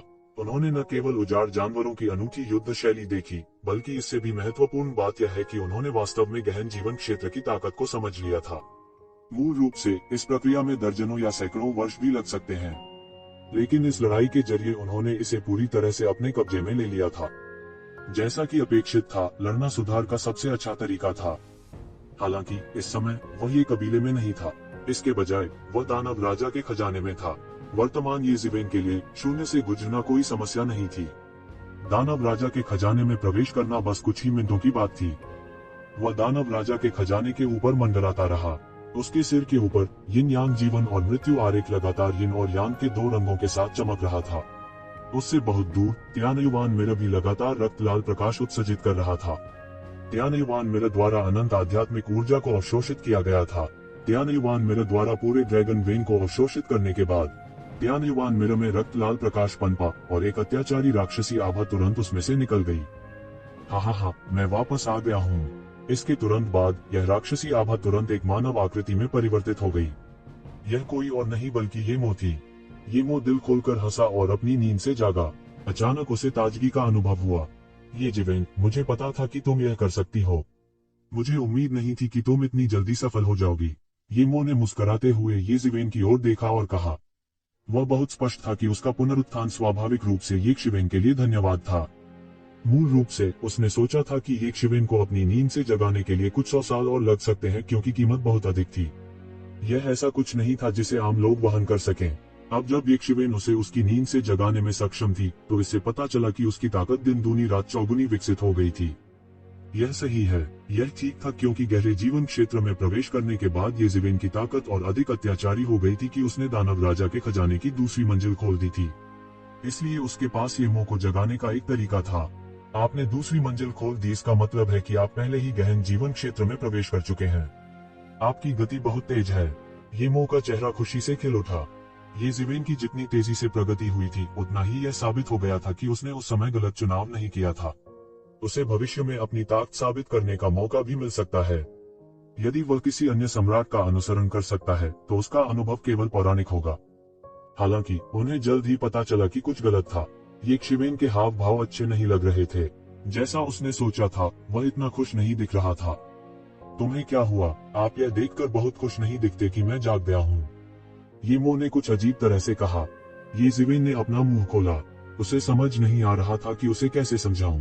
हालांकि उसने अपने दांत पीसते हुए कहा, मुझे खेद है, मैंने आप लियान की अच्छी तरह से देखभाल नहीं की। उसे रसातल दानव मास्टर ने मार डाला। टूमो का पूरा शरीर कांप रहा था। उसका चेहरा अचानक पीला पड़ गया। यह जानलेवा पीला था। चक्कर आने की भावना ने उसके दिल पर हमला कर दिया। उसके साधना के स्तर पर इस प्रकार की स्थिति लगभग कभी नहीं होगी। हालांकि उसने किया। उसके हृदय में एक प्रकार का हृदय विदारक वेदना प्रकट हुई। उसने मूल रूप से सोचा था कि वह अपने जीवन में इस तरह की भावना को कभी महसूस नहीं करेगा। हालांकि जिस समय उसने यूलियान की मृत्यु की खबर सुनी, वह अंत में समझ गया कि उसने क्या खोया था। बिना किसी चेतावनी के आंसुओं की 2 धाराएं बह निकली। गर्म आंसुओं ने उसकी त्वचा को जला दिया और उसे दर्दनाक बना दिया। उसकी आंखें निर्जीव थीं। वह हक्का बक्का होकर हवा में खड़ा हो गया। पुनर्जन्म होने का लेशमात्र भी आनंद नहीं था। लंबे समय के बाद येमो ने फिर से अपना मुंह खोला और कहा, ये जिवेन, मैं साधना करना चाहता हूँ। मुझे एक भौतिक शरीर चाहिए। क्या आप खेती करना चाहते हैं? ये जिवेन ने येमो को देखा और कहा। एक पल में ये शिवेन समझ गई कि येमो क्या सोच रहा था। येमो एक टूल स्पिरिट था। यहाँ तक अगर वह इसे सघन कर सकता है, तो वह केवल एक आध्यात्मिक शरीर के रूप में साधना कर सकता है। एक आध्यात्मिक शरीर का जीवन काल सामान्य जीवन रूप की तुलना में बहुत अधिक था। हालांकि उसी समय साधना की प्रगति एक सामान्य व्यक्ति की तुलना में बहुत धीमी थी। वह दूर के दानव राजा के युग से जीवित रह सकता था। वह आध्यात्मिक शरीर के इस लाभ पर निर्भर था। अब वह आध्यात्मिक शरीर को छोड़ना चाहता था और धारण करने के लिए एक नया भौतिक शरीर खोजना चाहता था। इसका उद्देश्य, ठीक है, यह सही है। मैं चाहता हूँ कि रसातल दानव मास्टर मर जाए, येमो ने उदासीनता से कहा। उसकी आवाज इतनी ठंडी थी मानो उसे किसी बर्फ की गुफा से निकाला गया हो। स्पष्ट रूप से ये शिवेन ने जब पहली बार येमो को देखा तो वह ठंडे बूढ़े दानव को देख रहा था। ठीक है, ये जिवेन ने और कुछ नहीं कहा। हालांकि चूंकि आप एक भौतिक शरीर खोजना चाहते हैं, तो यह सबसे अच्छा होना चाहिए। चिंता न करें, आप थोड़े समय में रसातल दानव मास्टर को नहीं मार सकते। मैं समझता हूँ, चिंता करने की कोई जरूरत नहीं है। मैंने इतने सालों तक इंतजार किया है। थोड़े समय की तो बात ही छोड़िए, येमो ने हल्के से कहा। अब पहले तुम्हारी बात करते हैं। यूलियान की मृत्यु का समाचार जानने के बाद येमो की रुचि समाप्त हो गई। हाँ, ये जिवेन ने सिर हिलाया। उसके बगल में युवा कुनपेंग अपने मोटे पेट को ऊपर उठाए हुए हवा में इधर उधर लुढ़क रहा था। यह अच्छा समय बिता रहा था, खुशी से चहक रहा था। ये शिवेन अवाक इसलिए था कि किसी समय यह पहले से ही गहन जीवन क्षेत्र में प्रवेश कर चुका था। वास्तव में ऐसा लगता था कि यह उससे पहले गहरे जीवन क्षेत्र में प्रवेश कर गया था। वह बस एक अजीब था। ये जिवेन असहाय थी। कुनपेंग वास्तव में एक प्राचीन प्रजाति थी। उनके पूर्वज ने भी देवताओं को निगलने का साहस किया। हालांकि इससे कोई फर्क नहीं पड़ता कि उसने इस छोटे मूर्ख को कैसे देखा। अगर उसने इसे खुद नहीं रचा होता, तो उसे शायद संदेह होता कि क्या यह छोटा मूर्ख वास्तव में कुनपेंग था। उसके पास अंधेरे उत्तर के अधिपति कुनपेंग की उपस्थिति नहीं थी। इसके विपरीत वह केवल एक प्यारा मूर्ख था। जब आसपास कोई न हो तो वह भी अपनी ही धूम का पीछा कर सकता था और मौज मस्ती कर सकता था। दानव राजा के खजाने के घर की गहराई में अभी भी स्टार बीस्ट था, जो ठीक होने के लिए बंद दरवाजे की खेती में भी था। इस समय ये शिवेन ने उसे परेशान नहीं किया। जब स्टार बीस्ट अपने चरम पर पहुंचेगा, तो वह उसके लिए एक बड़ी मदद बन जाएगा। वह पूरे खजाने के घर में जितने संसाधन चाहता था ले सकता था। वैसे भी उसका जीवन अभी भी उसके हाथों में था। इस समय वह जितना अधिक अत्याचारी होगा, उसे उतना ही अधिक लाभ होगा। इस समय ये जिवेन महसूस कर सकता था कि उसकी लंबी सांसों के साथ एक अत्याचारी आभा थी। ऐसा लग रहा था कि यह सब कुछ पूरी तरह से हरा सकता है, जिससे लोग डर से कांपने लगते हैं। ये जिवेन को नहीं पता था कि वह किस हद तक ठीक हो गया था, लेकिन यह पूरी तरह से कल्पना करने योग्य था कि स्टार बीस्ट अपने चरम पर कितना शक्तिशाली और भयानक था। येमो ने ये जिवेन की तरफ देखा और एक पल के लिए चुप हो गया। फिर उन्होंने कहा, अब आप गहन जीवन क्षेत्र में प्रवेश कर चुके हैं। यह मेरी अपेक्षा से कहीं अधिक तेज है। ऐसा लगता है कि दानव के बीज के टूटने के बाद आपको वास्तव में बहुत लाभ हुआ। हालांकि साथ ही आपने ऐसे बहुत से क्षेत्रों की भरपाई भी कर ली है जो पर्याप्त रूप से स्थिर नहीं थे। अब आप गहन जीवन क्षेत्र के मध्यवर्ती चरण में प्रवेश करने का प्रयास कर सकते हैं। मेरा भी यही इरादा है। आपके लिए समय की अगली अवधि बहुत महत्वपूर्ण है। रहस्यमय क्षेत्र डीएओ सत्यापन की राह की शुरुआत है। साथ ही यह दाव सत्यापन की राह का अंतिम चरण भी है। येमो अपने हाथों को अपनी पीठ के पीछे रखकर खड़ा हो गया और उसने येजिवेन की तरफ देखा। वह मदद नहीं कर सका और आह भरते हुए बोला, अनजाने में आप भी इस बिंदु पर पहुंच गए हैं। उसे याद आ रहा था कि जब वह पहली बार येजिवेन से मिला था तो वह सिर्फ एक जंगजात था। उसकी नजर में सहज येजिवेन सिर्फ एक चींटी थी। अगर वह अपने चरम पर होता तो इस स्तर की लाखों चींटियों को एक सांस में ही उड़ा सकता था। लेकिन उन्हें उम्मीद नहीं थी कि जिस चींटी को उन्होंने अपनी आंखों में बिल्कुल नहीं डाला था, वह अब इस हद तक बढ़ गई है कि वह दाव सत्यापन से केवल एक कदम दूर है। आम लोगों की नजर में रहस्यमय दायरे और दाव मान्यता के बीच का अंतर स्वर्ग और पृथ्वी के बीच के अंतर जैसा था। लेकिन उनकी नजर में यह सिर्फ एक छोटी सी खाई थी। एक बार जब वह इसे पार कर गया तो यह खत्म हो जाएगा। चूंकि वह पहले ही इतनी दूर आ चुका था, इसलिए उसे पार न करने का कोई कारण नहीं था। शुरुआत में हालांकि उसने येजिवेन के लिए बहुत कुछ योजना बनाई थी, यहाँ तक उसे खुद भी येजिवेन के स्तर पर ज्यादा भरोसा नहीं था। लेकिन हर बार येजिवेन ने अपनी अपेक्षाओं से पूरी तरह से पार कर लिया, अपनी अपेक्षा से कहीं बेहतर। ऐसा लग रहा था कि 500 वर्षों से भी कम समय में येजिवेन पहले ही रहस्यमय दायरे में कदम रख चुका था और केवल एक कदम दूर था। उनकी राय में यहाँ तक उनकी दूरदृष्टि के साथ भी येजिवेन भी त्रुटिहीन थी। शुरुआत में उसने येजिवेन को अब एक बुरी नजर के रूप में नहीं देखा। सबसे पहले वह स्पष्ट रूप से अंतरिक्ष द्वारा बरगलाया गया और येजिवेन के साथ एक रक्त अनुबंध स्थापित किया। लेकिन अब यह अलग था। आपको यह समझना चाहिए कि दाव को साबित करना कुछ ऐसा है जो स्वर्ग के खिलाफ जाता है। जो कुछ भी स्वर्ग के खिलाफ जाता है वह इतना आसान नहीं होगा। यदि आप दाव को सिद्ध करना चाहते हैं तो आपको सभी कनेक्शनों को तोड़ देना चाहिए, 3 लोगों से बाहर कूदना चाहिए और 5 तत्वों के भीतर नहीं होना चाहिए और एक स्वतंत्र दुनिया का निर्माण करना चाहिए। इसे प्राप्त करने के लिए आपको एक ठोस नींव बनानी होगी और अब यह सबसे महत्वपूर्ण चरण है। अब आपके पास जीवन और मृत्यु का यिन यांग आरेख है। हालांकि यह पहले की तरह तेज नहीं है, आपके वर्तमान के लिए यह पूरी तरह से पर्याप्त है। येमो ने कहा, आपके लिए यह एक अनूठा लाभ है, एक ऐसा लाभ जो दूसरों के पास नहीं है। आपको इसका पूरा उपयोग करना होगा। रहस्यमय क्षेत्र में यिन और यांग की शक्ति, जीवन और मृत्यु सबसे महत्वपूर्ण मुद्दा है। केवल जीवन और मृत्यु की शक्ति को समझकर ही जीवन और मृत्यु को पार करना और वास्तव में अनंत जीवन प्राप्त करना संभव हो सकता है। येमो ने जारी रखा, यदि आप इसे गहरे स्तर पर समझ सकते हैं तो कई क्षेत्रों में कूदना भी संभव है। रहस्यमय क्षेत्र एक अत्यंत रहस्यमय क्षेत्र है। यदि कोई कहे कि ताओ पुष्टिकरण क्षेत्र से पहले 2 चरण हैं, तो यह रहस्यमय क्षेत्र और रहस्यमय क्षेत्र से पहले का चरण होगा। रहस्यमय क्षेत्र से पहले का चरण केवल नींव रखने का चरण है। नींव पक्की है या नहीं, यह तय करेगा कि आप भविष्य में कितनी दूर जा सकते हैं। रहस्यमय क्षेत्र की कुंजी समझ है। जब आपने शुरुआत में सारी तैयारी कर ली है तो कुंजी रहस्यमय दायरे की समझ और जीवन और मृत्यु की शक्ति की समझ में निहित है।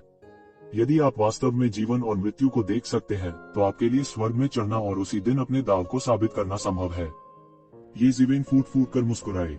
कैसे? प्राचीन काल से वहाँ वहाँ वहाँ वहाँ, चूंकि वहाँ वहाँ वहाँ वहाँ, कैसे? वहाँ वहाँ कैसे? समय समय। जैसा कि येमो ने येजिवेन को आगे बढ़ने के कुछ संकेत दिए।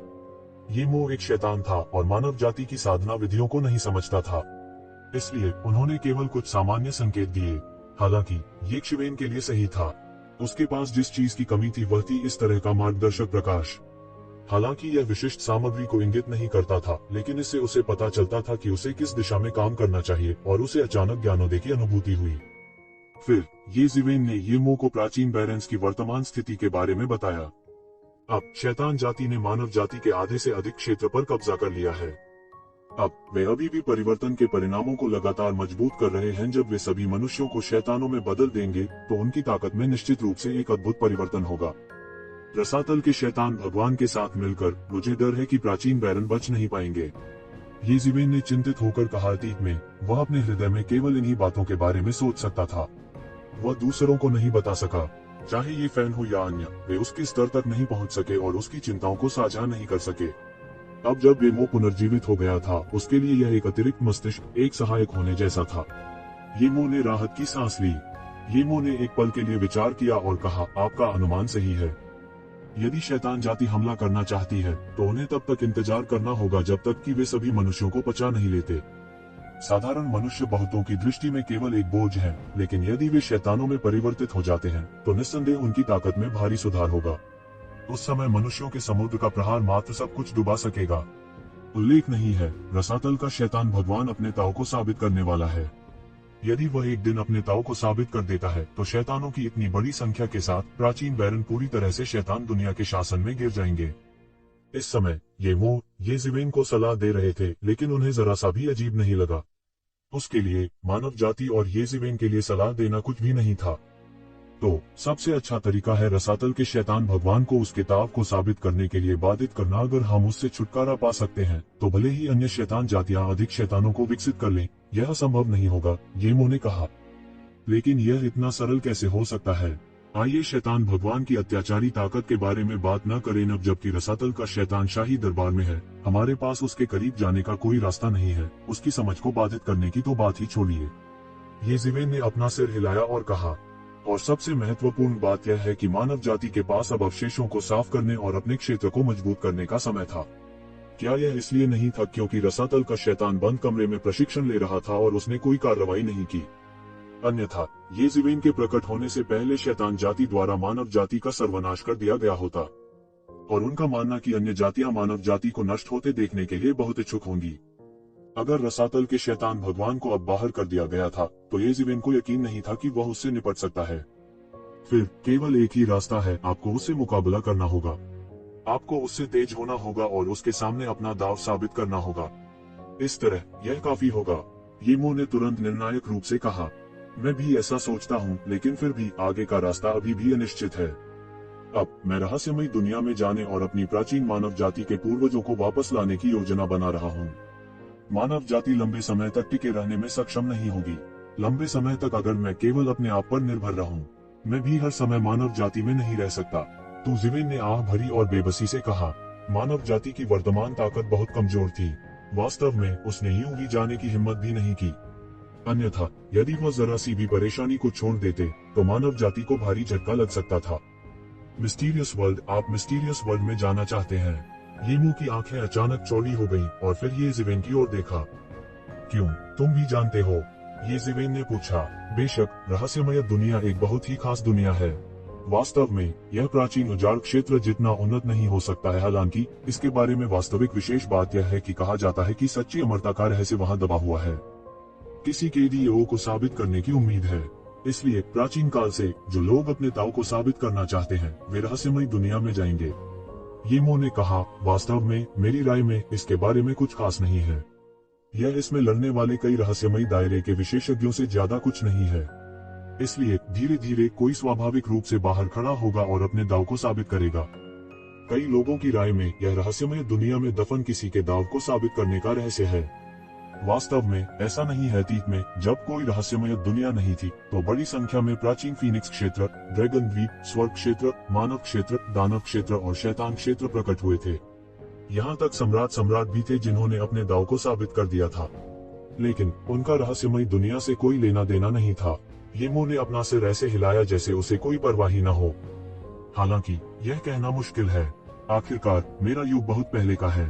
हो सकता है कि रहस्यमयी दुनिया में कुछ महान रहस्य दबे हों। वैसे भी रहस्यमयी दुनिया में आपके कई विरोधी होंगे।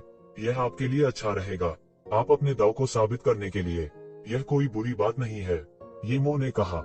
येमो बहुत कुछ जानती थी, कुछ प्राचीन रहस्य, लेकिन आखिर वह बहुत पहले ही गिर चुका था, इसलिए उन्हें बहुत सी बातें पता नहीं थी। ये ज़िवेन ने कुछ देर सोचा। येमो ने जो कहा वह गलत नहीं हो सकता। वैसे भी उसे अभी भी मिस्टीरियस वर्ल्ड में जाना था। हालांकि मिस्टीरियस वर्ल्ड में जाने से पहले मुझे बंद दरवाजे के प्रशिक्षण में जाना होगा। प्रोफाउंड लाइफ रियल्म में प्रवेश करने के बाद मिस्टीरियस वर्ल्ड की यात्रा आसान हो जाएगी। रहस्यमय क्षेत्र में जाना उनकी सुस्थापित योजना थी। अब उन्हें इस मामले में काफी मशक्कत करनी पड़ी। ये ज़िवेन ने भी ये फैन को कुछ निर्देश देने के बाद बंद कमरे में प्रशिक्षण लिया। हालांकि वह अब ये परिवार की देखरेख नहीं कर रहा था, फिर भी क्यूवी पर्वत क्षेत्र की देखरेख करने वाली ताइकैंग सील की टूल स्पिरिट थी। ताइकैंग सील के टूल स्पिरिट की ताकत के साथ भले ही वह एबिस डेविल लॉर्ड से निपट न सके, साधारण प्रोफाउंड लाइफ रियलम विशेषज्ञ इससे निपटने में सक्षम नहीं होंगे। ये परिवार की देखरेख में उनकी जगह लेने के लिए यह पर्याप्त से अधिक था। चूंकि ये ज़िवेन बंद कमरे में प्रशिक्षण ले रही थी, स्वाभाविक रूप से उन लोगों की उसे परेशान करने की हिम्मत नहीं थी। यहाँ तक जो लोग एक शिवेन का पक्ष लेना चाहते थे वे भी कोई अपवाद नहीं थे। इस समय कौन ये शिवेन के बंद दरवाजे के प्रशिक्षण में बाधा डालने की हिम्मत करेगा। यह एक भयानक अस्तित्व था जिसने अपने आप से निश्चित क्षेत्र को समतल कर दिया था। समय दिन ब दिन बीतता गया जब ये शिवेन बंद कमरे में प्रशिक्षण ले रही थी। पलक झपकते ही 10 साल पलक झपकते बीत गए। हालांकि 10 साल बीत चुके थे, लेकिन विभिन्न गुटों ने कभी भी क्यूई पर्वत क्षेत्र की निगरानी में ढील नहीं दी थी। विशेष रूप से हर कोई बहुत स्पष्ट था कि जब तक ये शिवेन था तब यह कहा जा सकता था कि मानव कबीला अभी भी बहुत मजबूत होगा। वे एक क्षण के लिए भी विश्राम करने का साहस नहीं करते थे। इसलिए जब ये शिवेन ने घोषणा की कि वह एक अनियमित बंद कमरे में प्रशिक्षण में प्रवेश करेगा तो वे तनिक भी आराम नहीं कर सके। इस दिन 10 साल बाद अचानक ये परिवार में एक शक्तिशाली आभा फूट पड़ी। आकाश में अनंत शुभ बादल गिरे और यहाँ तक महान दाव भी प्रकट हुए। बड़ी ताकतों के कई स्काउट्स ने तुरंत महसूस किया कि क्या चल रहा था। किसी ने राजा रैंक में प्रवेश किया था। ये परिवार, यह फिर से ये परिवार की दिशा में क्यों है? डीओ को साबित करने का रास्ता उनके सामने था। यह फिर से ये कबीला क्यों है? इस अवधि के दौरान कई विशेषज्ञ ये वंश में प्रवेश कर चुके हैं। यह केवल ये कबीला ही नहीं है। इस अवधि के दौरान मानव जाति के कई विशेषज्ञ राजा स्तर में प्रवेश कर चुके हैं। ऐसा लगता है कि मानव जाति एक पल में अपने चरम पर पहुंच गई है। हाँ, यह सही है। यह वास्तव में भयानक है। एक किंग लेवल विशेषज्ञ लगभग हर 6 महीने में पैदा होता है। हालांकि वे अभी किंग लेवल में प्रवेश कर चुके हैं, फिर भी यह काफी चौंकाने वाला है। कई जासूस भावना के साथ आहें भरने से खुद को रोक नहीं सकते थे, खासकर छोटे कुलों के जासूस।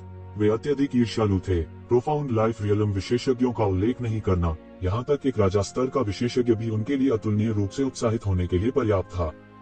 हालांकि वे मदद नहीं कर सकते थे, लेकिन ईर्ष्या महसूस करते थे क्योंकि उन्होंने पिछले 10 वर्षों में बड़ी संख्या में विशेषज्ञों को मानव जाति में पैदा होते देखा था।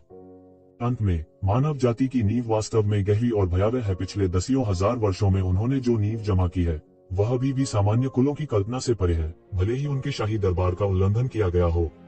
अन्यथा वे इतने कम समय में इतने राजा स्तर के विशेषज्ञ तैयार करने में सक्षम नहीं होते। यह सही है। वास्तव में मानव जाति केवल शैतान जाति द्वारा तैयार नहीं पकड़ी गई थी। उन्हें शैतान जाति के आक्रमण के तहत कदम दर कदम पीछे हटने के लिए मजबूर किया गया था। अन्यथा किसी को मानव जाति की नींव और पुनर्प्राप्ति क्षमता के साथ राजा के स्तर में प्रवेश करने में देर नहीं लगती, भले ही उनके शाही न्यायालय का उल्लंघन किया गया हो। इसके अलावा ये शिवेन ने इस समय के दौरान सांस लेने के लिए कीमती समय के लिए संघर्ष किया है। मानव जाति की सभी प्रमुख ताकतें समय की इस अवधि का लाभ उठा रही हैं ताकि राजा स्तर के विशेषज्ञों पर पागलपन से संसाधन फेंके जा सके। भले ही उन्हें भविष्य के विकास के लिए कुछ त्याग करना पड़े, इसकी उन्हें कोई परवाह नहीं है। वर्तमान मानव जाति के लिए राजा स्तर भविष्य में ब्रह्मपूर्ण गहन जीवन क्षेत्र से अधिक महत्वपूर्ण है। अमीर और दबंग किसे कहते हैं? नींव किसे कहते हैं?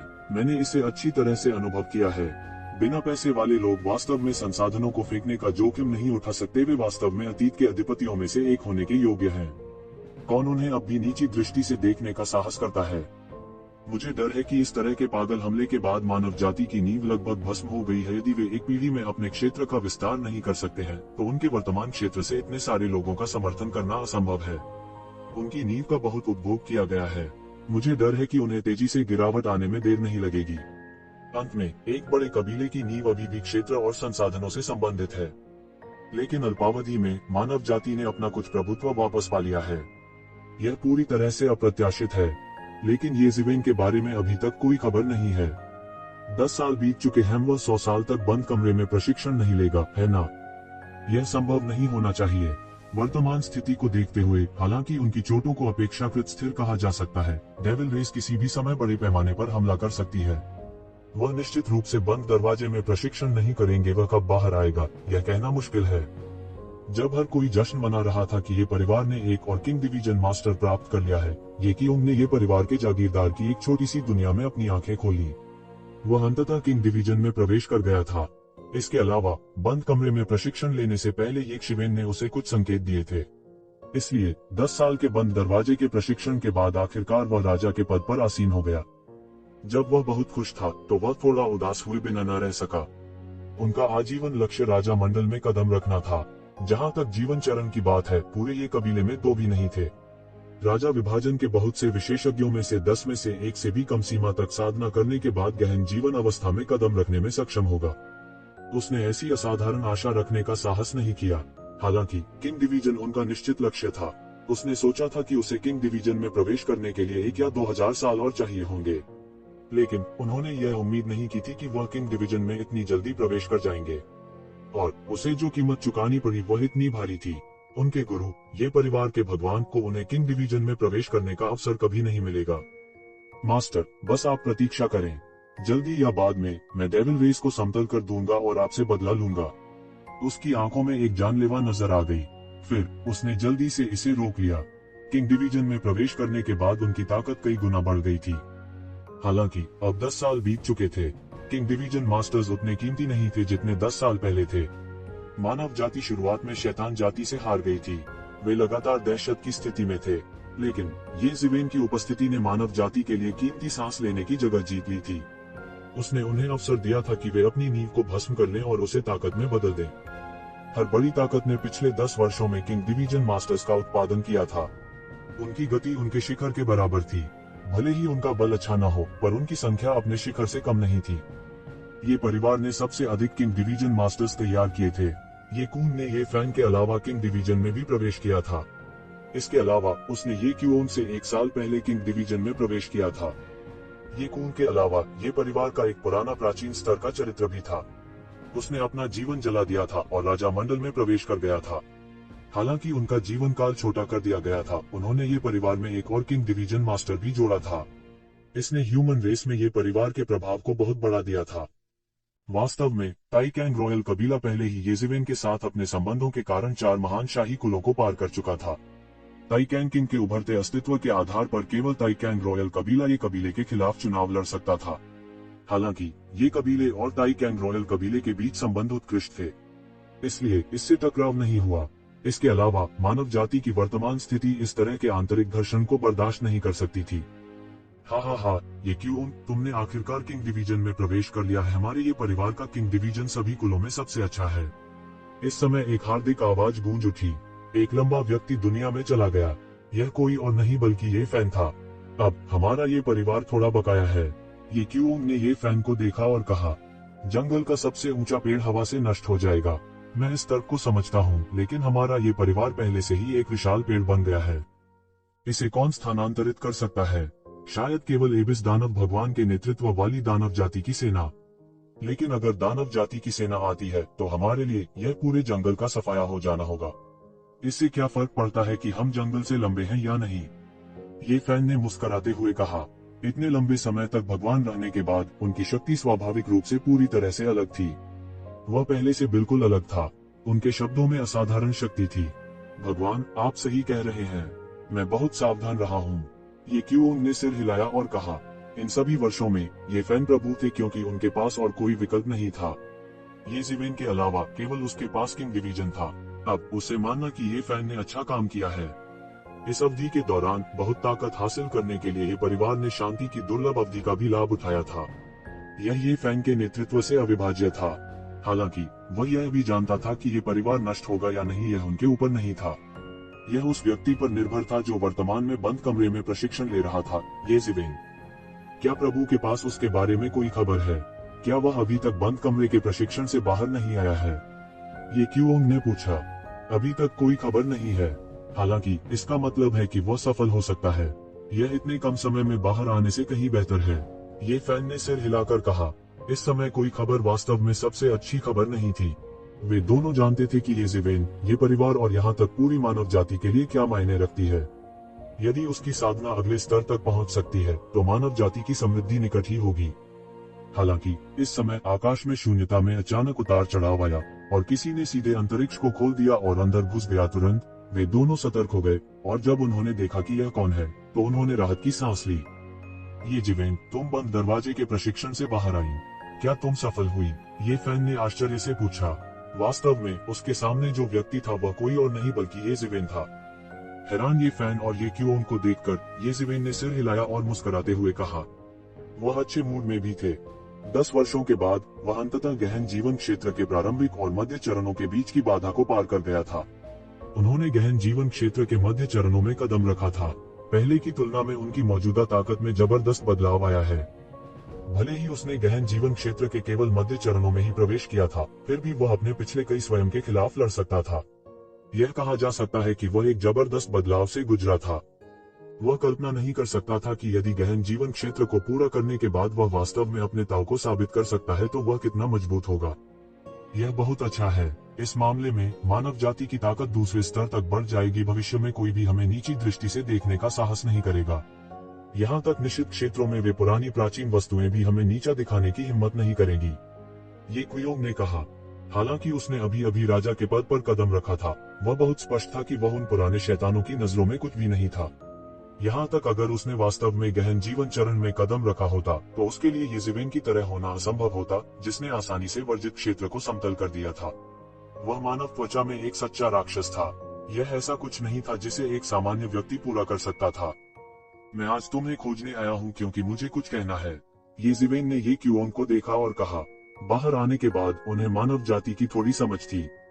पिछले 10 वर्षों में मानव जाति की ताकत छलांग और सीमा से बरामद हुई थी। 10 साल पहले की तुलना में 10 साल पहले की तुलना नहीं की जा सकती थी। उसके बिना भी यह पहले से ही एक ऐसा अस्तित्व था जिसे आसानी से अपमानित नहीं किया जा सकता था। दोनों ने येज़ेबेल को देखा। उसके लिए इतना गंभीर होना कोई छोटी बात नहीं होनी चाहिए। मैं गहन दुनिया में जाने की योजना बना रहा हूँ, येज़ेबेल ने कहा। क्या आप गहरी दुनिया में जाने की योजना बना रहे हैं? ओह, यह सही है। आपकी वर्तमान साधना के साथ यह गहन दुनिया में जाने का भी समय है। ये फैन पहले तो हैरान था, फिर उन्हें अचानक एहसास की अभिव्यक्ति हुई। यह केवल येज़ेबेल ही नहीं था, प्रोफाउंड लाइफ रियल्म के लगभग सभी विशेषज्ञों ने यही चुनाव किया था। मैं न केवल अपने क्षितिज का विस्तार करने के लिए बल्कि मानव जाति के पूर्वजों को खोजने के लिए गहन जीवन क्षेत्र में जा रहा हूँ। अगर मैं राक्षस जाति को दूर भगाना चाहता हूँ, अन्य जातियों का विरोध करना चाहता हूँ और मानव जाति की सर्वोच्च स्थिति को बहाल करना चाहता हूँ, तो यह अकेले मुझ पर भरोसा करने के लिए पर्याप्त नहीं है। मुझे स्थिति को दबाने के लिए अन्य गहन जीवन क्षेत्र विशेषज्ञों की भी आवश्यकता है, येज़ेबेल ने समझाया। इसलिए जब तक मैं दूर रहूंगा, मैं दौड़ के मामलों को आप पर छोड़ दूंगा।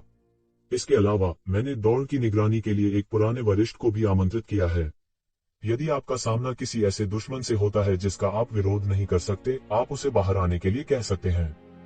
येज़ेबेल स्वाभाविक रूप से ताई कैंग सील की भावना के बारे में बात कर रहे थे। हालांकि वह रसातल दानव मास्टर को नहीं रोक सका, लेकिन अन्य प्रोफाउंड लाइफ रियल्म विशेषज्ञों के लिए उसका फायदा उठाना असंभव था। इसके अलावा भले ही रसातल दानव मास्टर आए, वह अभी भी वापस लड़ सकता था। ताइकांग सील की भावना के साथ येज़ेबेल मन की शांति के साथ जुबान वल जा सकती थी। मैं समझता हूँ, ये फैन ने सिर हिलाया। वह स्पष्ट रूप से जानता था कि येज़ेबेल किसके बारे में बात कर रही थी। ये फैन और अन्य लोगों को समझाने के बाद येज़ेबेल ताइकांग सील की आत्मा को देखने गई। वरिष्ठ, मैं जल्द ही जुबान की दुनिया में जा रहा हूँ। उस समय मुझे मानव जाति की देखभाल करने के लिए वरिष्ठ की आवश्यकता होगी, येज़ेबेल ने कहा। कोई बात नहीं, इसे मुझ पर छोड़ दो, ताई कैंग सील की भावना ने कहा। इंपीरियल कोर्ट में चुपचाप मानव जाति की रक्षा करते हुए वह अनगिनत वर्षों से यही कर रहा था। येज़ेबेल ताइकांग सील की भावना से बाहर आई थी। उसने अपने चाचा और तीसरे चाचा के परिवारों से मिलने और फिर जुबान वर्ल्ड जाने की योजना बनाई। आम लोगों के लिए जुबान की दुनिया एक रहस्यमयी जगह थी और उन्होंने इसके बारे में कभी सुना भी नहीं था। हालांकि ये परिवार जैसे एक धनी और प्रभावशाली परिवार के लिए जुबान दुनिया के बारे में कई रिकॉर्ड थे। जहां तक जुबान की दुनिया के रास्ते की बात है, स्वाभाविक रूप से इसके बारे में रिकॉर्ड भी थे, इसलिए येज़ेबेल को इसके बारे में चिंता करने की जरूरत नहीं थी। हालांकि जैसे ही वो बाहर आया, ये फैन ने किसी को यह बताने के लिए भेजा कि येज़ेबेल का एक पुराना दोस्त मिलने आया है। येज़ेबेल थोड़ी हैरान थी। उसका क्या पुराना दोस्त हो सकता है?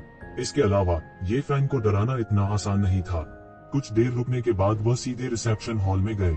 एक नजर में यह एक पुराना दोस्त था जिससे वह कई बार मिला था। यह किनलाई था, जो स्वर्ग क्षेत्र में अमर वंशानुक्रम मार्शल संप्रदाय का एक उत्कृष्ट शिष्य था। वह थोड़ा हैरान था, किनलाई उसे क्यों ढूंढ रहा था। हा, मैंने आपको 10 साल से अधिक समय से नहीं देखा है। भाई, ये आप अभी भी पहले की तरह सुंदर हैं। आपके कौशल में सुधार हुआ है।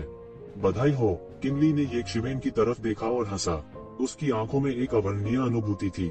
वह 10 साल पहले येज़ेबेल से मिला था। येज़ेबेल पहले से ही एक बहुत अत्याचारी राजा रैंक विशेषज्ञ थी। हालांकि येज़ेबेल उस समय अपनी दृष्टि में केवल एक राजा रैंक विशेषज्ञ थे। येज़ेबेल उसके समान ही उल्लेख किए जाने के योग्य नहीं थी। हालांकि उन्होंने यह उम्मीद नहीं की थी कि येज़ेबेल मात्र 10 वर्षों के बाद इस हद तक बढ़ जाएगी। यह बस डरावना था। येज़ेबेल किनली को देखकर थोड़ा हैरान हुआ। हालांकि उसने जानबूझकर अपनी ताकत को नहीं छुपाया था, ये शिवेन एक नजर से इसे देख सकता था। किनली की ताकत सरल नहीं थी और सबसे अधिक संभावना गहन जीवन चरण के मध्य चरण से कम नहीं थी। इन 10 वर्षों में वह अकेला नहीं था जिसने बड़ी कमाई की थी। मुझे आश्चर्य है कि भाई किन मेरे प्राचीन बैरन में क्यों आए हैं, ये जिवेन ने पूछा। उसे विश्वास नहीं हुआ कि वह बस गुजर रहा था। अगर ऐसा होता तो 3 साल का बच्चा भी मूर्ख नहीं बनता। फिर मैं सीधे मुद्दे पर आता हूँ। किनली ने देखा कि ये जिवेन का उसके साथ विनम्र बने रहने का कोई इरादा नहीं था, इसलिए उसने सीधे तौर पर कहा, भाई ये इतने कम समय में यह कहा जा सकता है कि आप 2 स्तरों से ऊपर उठ गए हैं।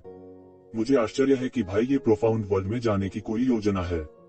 उसकी आंखें एक शिवेन की ओर देख रही थी, उसकी राय पूछ रही थी। मुझे नहीं पता, तुम्हारा इससे क्या मतलब है? ये जिवेन शांत रहे और उन्होंने यह नहीं बताया कि उन्होंने मूल रूप से प्रोफाउंड वर्ल्ड में जाने की योजना बनाई थी।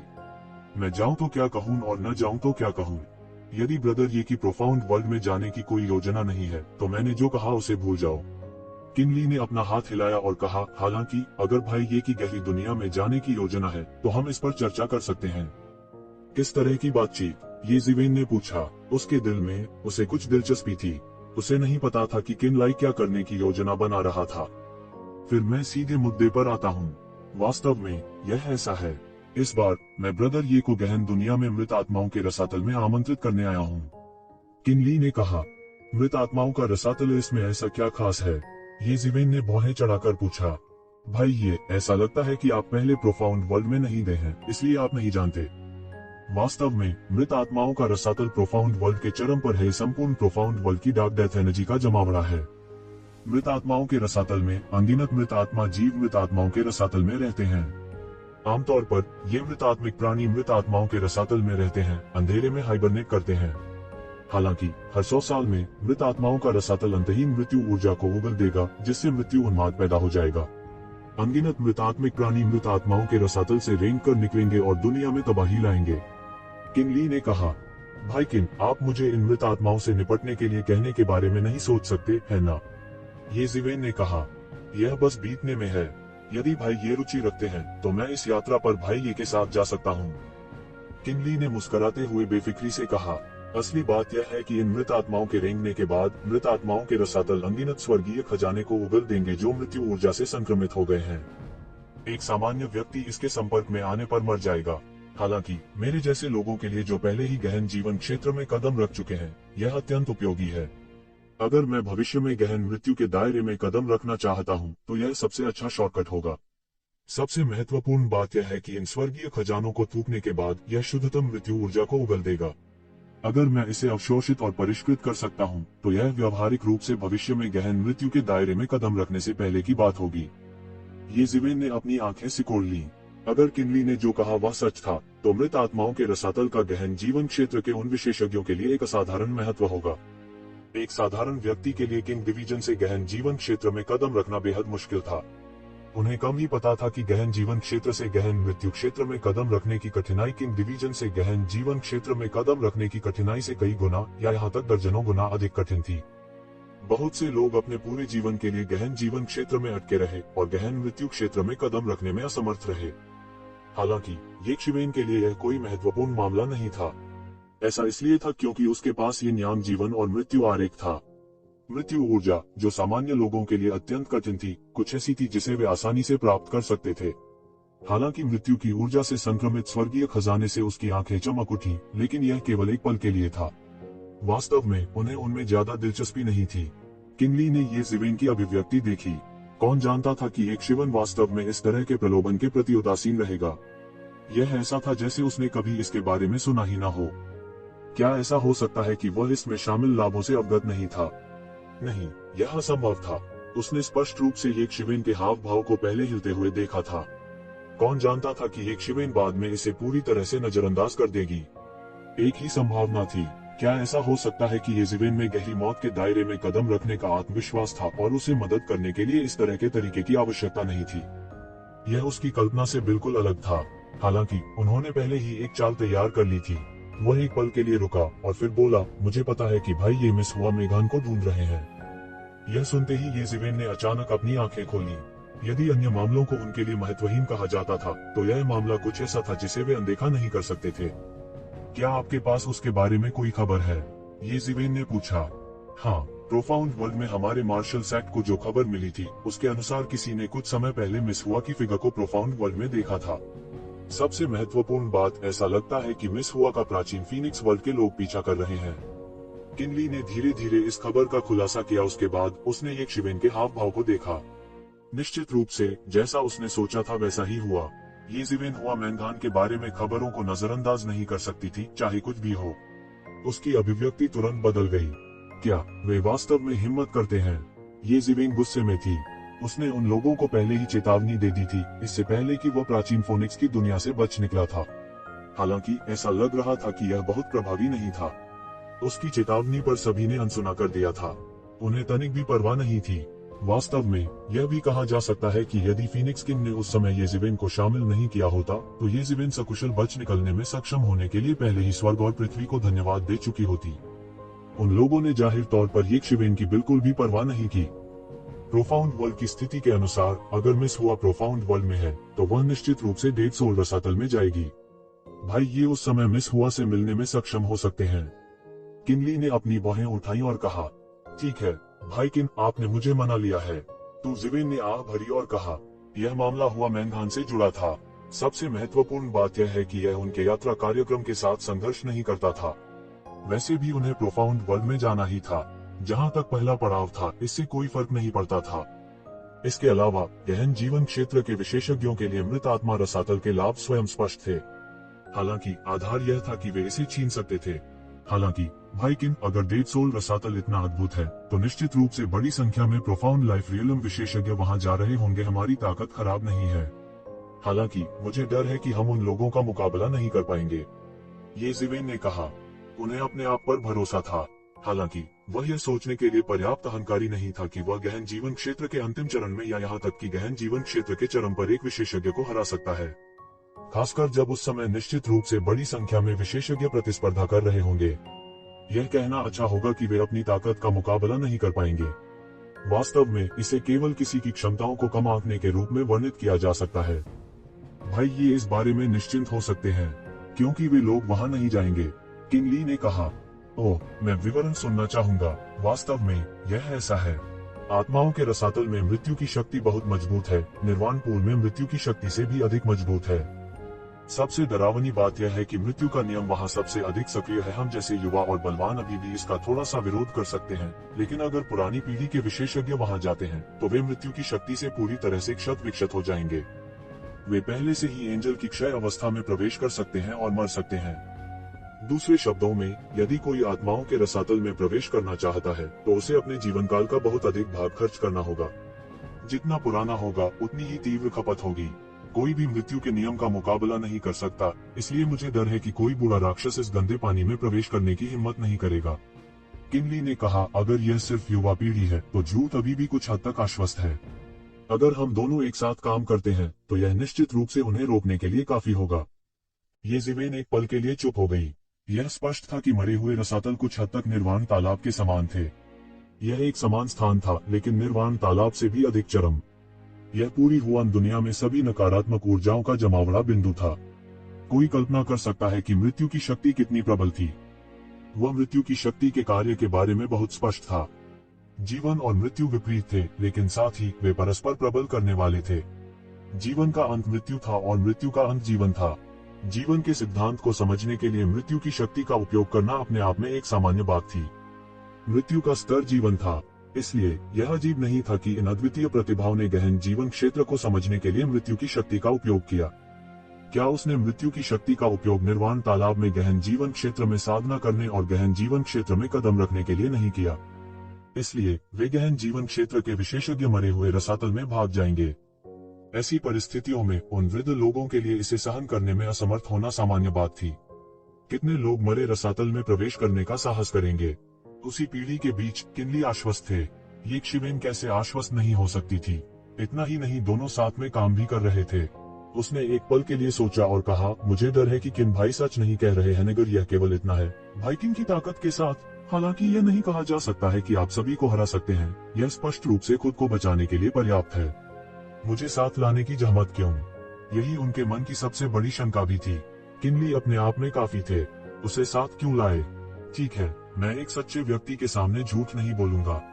अगर यह सिर्फ मैं हूँ, तो यह स्वाभाविक रूप से पर्याप्त से अधिक है। हालांकि इस बार अनडिड रसातल खुला है और मेरे पास एक और मिशन है। मैं इसे भाई से नहीं छिपाऊंगा। जी, हालांकि यह मृत रसातल 100 वर्षों में केवल एक बार फूटता है, यह निस्संदेह कई गहन दायरे के विशेषज्ञों के लिए बहुत महत्वपूर्ण है। यह एक बहुत ही महत्वपूर्ण रणनीतिक संसाधन भी है, किंग ली ने कहा। ये जिवेन ने लगभग तुरंत प्रतिक्रिया व्यक्त की। किंग ली के पीछे जो ताकत थी वह कोई साधारण नहीं थी। यह असंख्य स्वर्गों और असंख्य संसारों में एक शानदार और प्रसिद्ध अमर विरासत थी। अमर विरासत क्या थी? यह देवताओं के बिजली घरों द्वारा बनाई गई विरासत थी। उल्लेख नहीं करने के लिए यह कहा गया था कि मार्शल संप्रदाय ने एक बार सम्राट स्तर के चरित्र का निर्माण किया था। वे महान शख्सियत थे जो सभी स्वर्गों और लोगों को अपने अधीन कर सकते थे। पुरातनता के शाही परिवार की तुलना में एक मार्शल पूर्वज की ताकत को अथाह कहा जा सकता है। ऐसे सामरिक संसाधन को नियंत्रित करने की महत्वाकांक्षा रखने वाले व्यक्ति के लिए यह अजीब नहीं था। यदि वे मृत आत्माओं के रसातल को नियंत्रित कर सकते हैं, तो मार्शल पूर्वज क्षेत्र के रहस्यमय क्षेत्र के विशेषज्ञों की ताकत भी तेजी से बढ़ेगी। क्या हमें हम पर भरोसा करना है? ये जिवेन मुस्कुराए। यदि यह इतना सरल होता तो यह हास्यास्पद होता। बिल्कुल नहीं। वास्तव में मृत रसातल के किनारे पर कंट्री ऑफ डार्कनेस नामक एक देश है। हमारे मार्शल संप्रदाय ने भी अंधेरे के देश में कुछ ताकतों की खेती की है। एक राजकुमार हमारे काफी करीब है। यदि वह भविष्य में सिंहासन पर चढ़ सकता है, तो अंधकार का पूरा देश हमारे हाथों में आ जाएगा। उस समय हम मरे हुए रसातल पर हावी होने के लिए भौगोलिक लाभ का लाभ उठा सकते हैं। चाहे यह हमारे मार्शल संप्रदाय या मानव जाति के लिए हो, यह सबसे अच्छा है। किंग ली ने एक ही बार में सब कुछ कह दिया। भाई किंग, क्या आप मुझे यह सब बता सकते हैं? ये शिवेन ने किंग ली को देखा और पूछा। ये बातें एक संप्रदाय की दीर्घकालिक रणनीति होनी चाहिए, लेकिन उसने वास्तव में उसे बताया। ये चीजें कुछ भी नहीं है।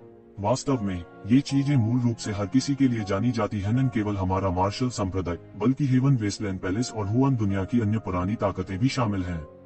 हमारे स्तर पर हड़बड़ाने की बिल्कुल जरूरत नहीं है। हम जिस चीज पर भरोसा करते हैं वह खुली और ऊपर की ओर है। इन बातों को गुप्त रखने की कोई जरूरत नहीं है, क्योंकि सभी पार्टियां ऐसा ही कर रही हैं।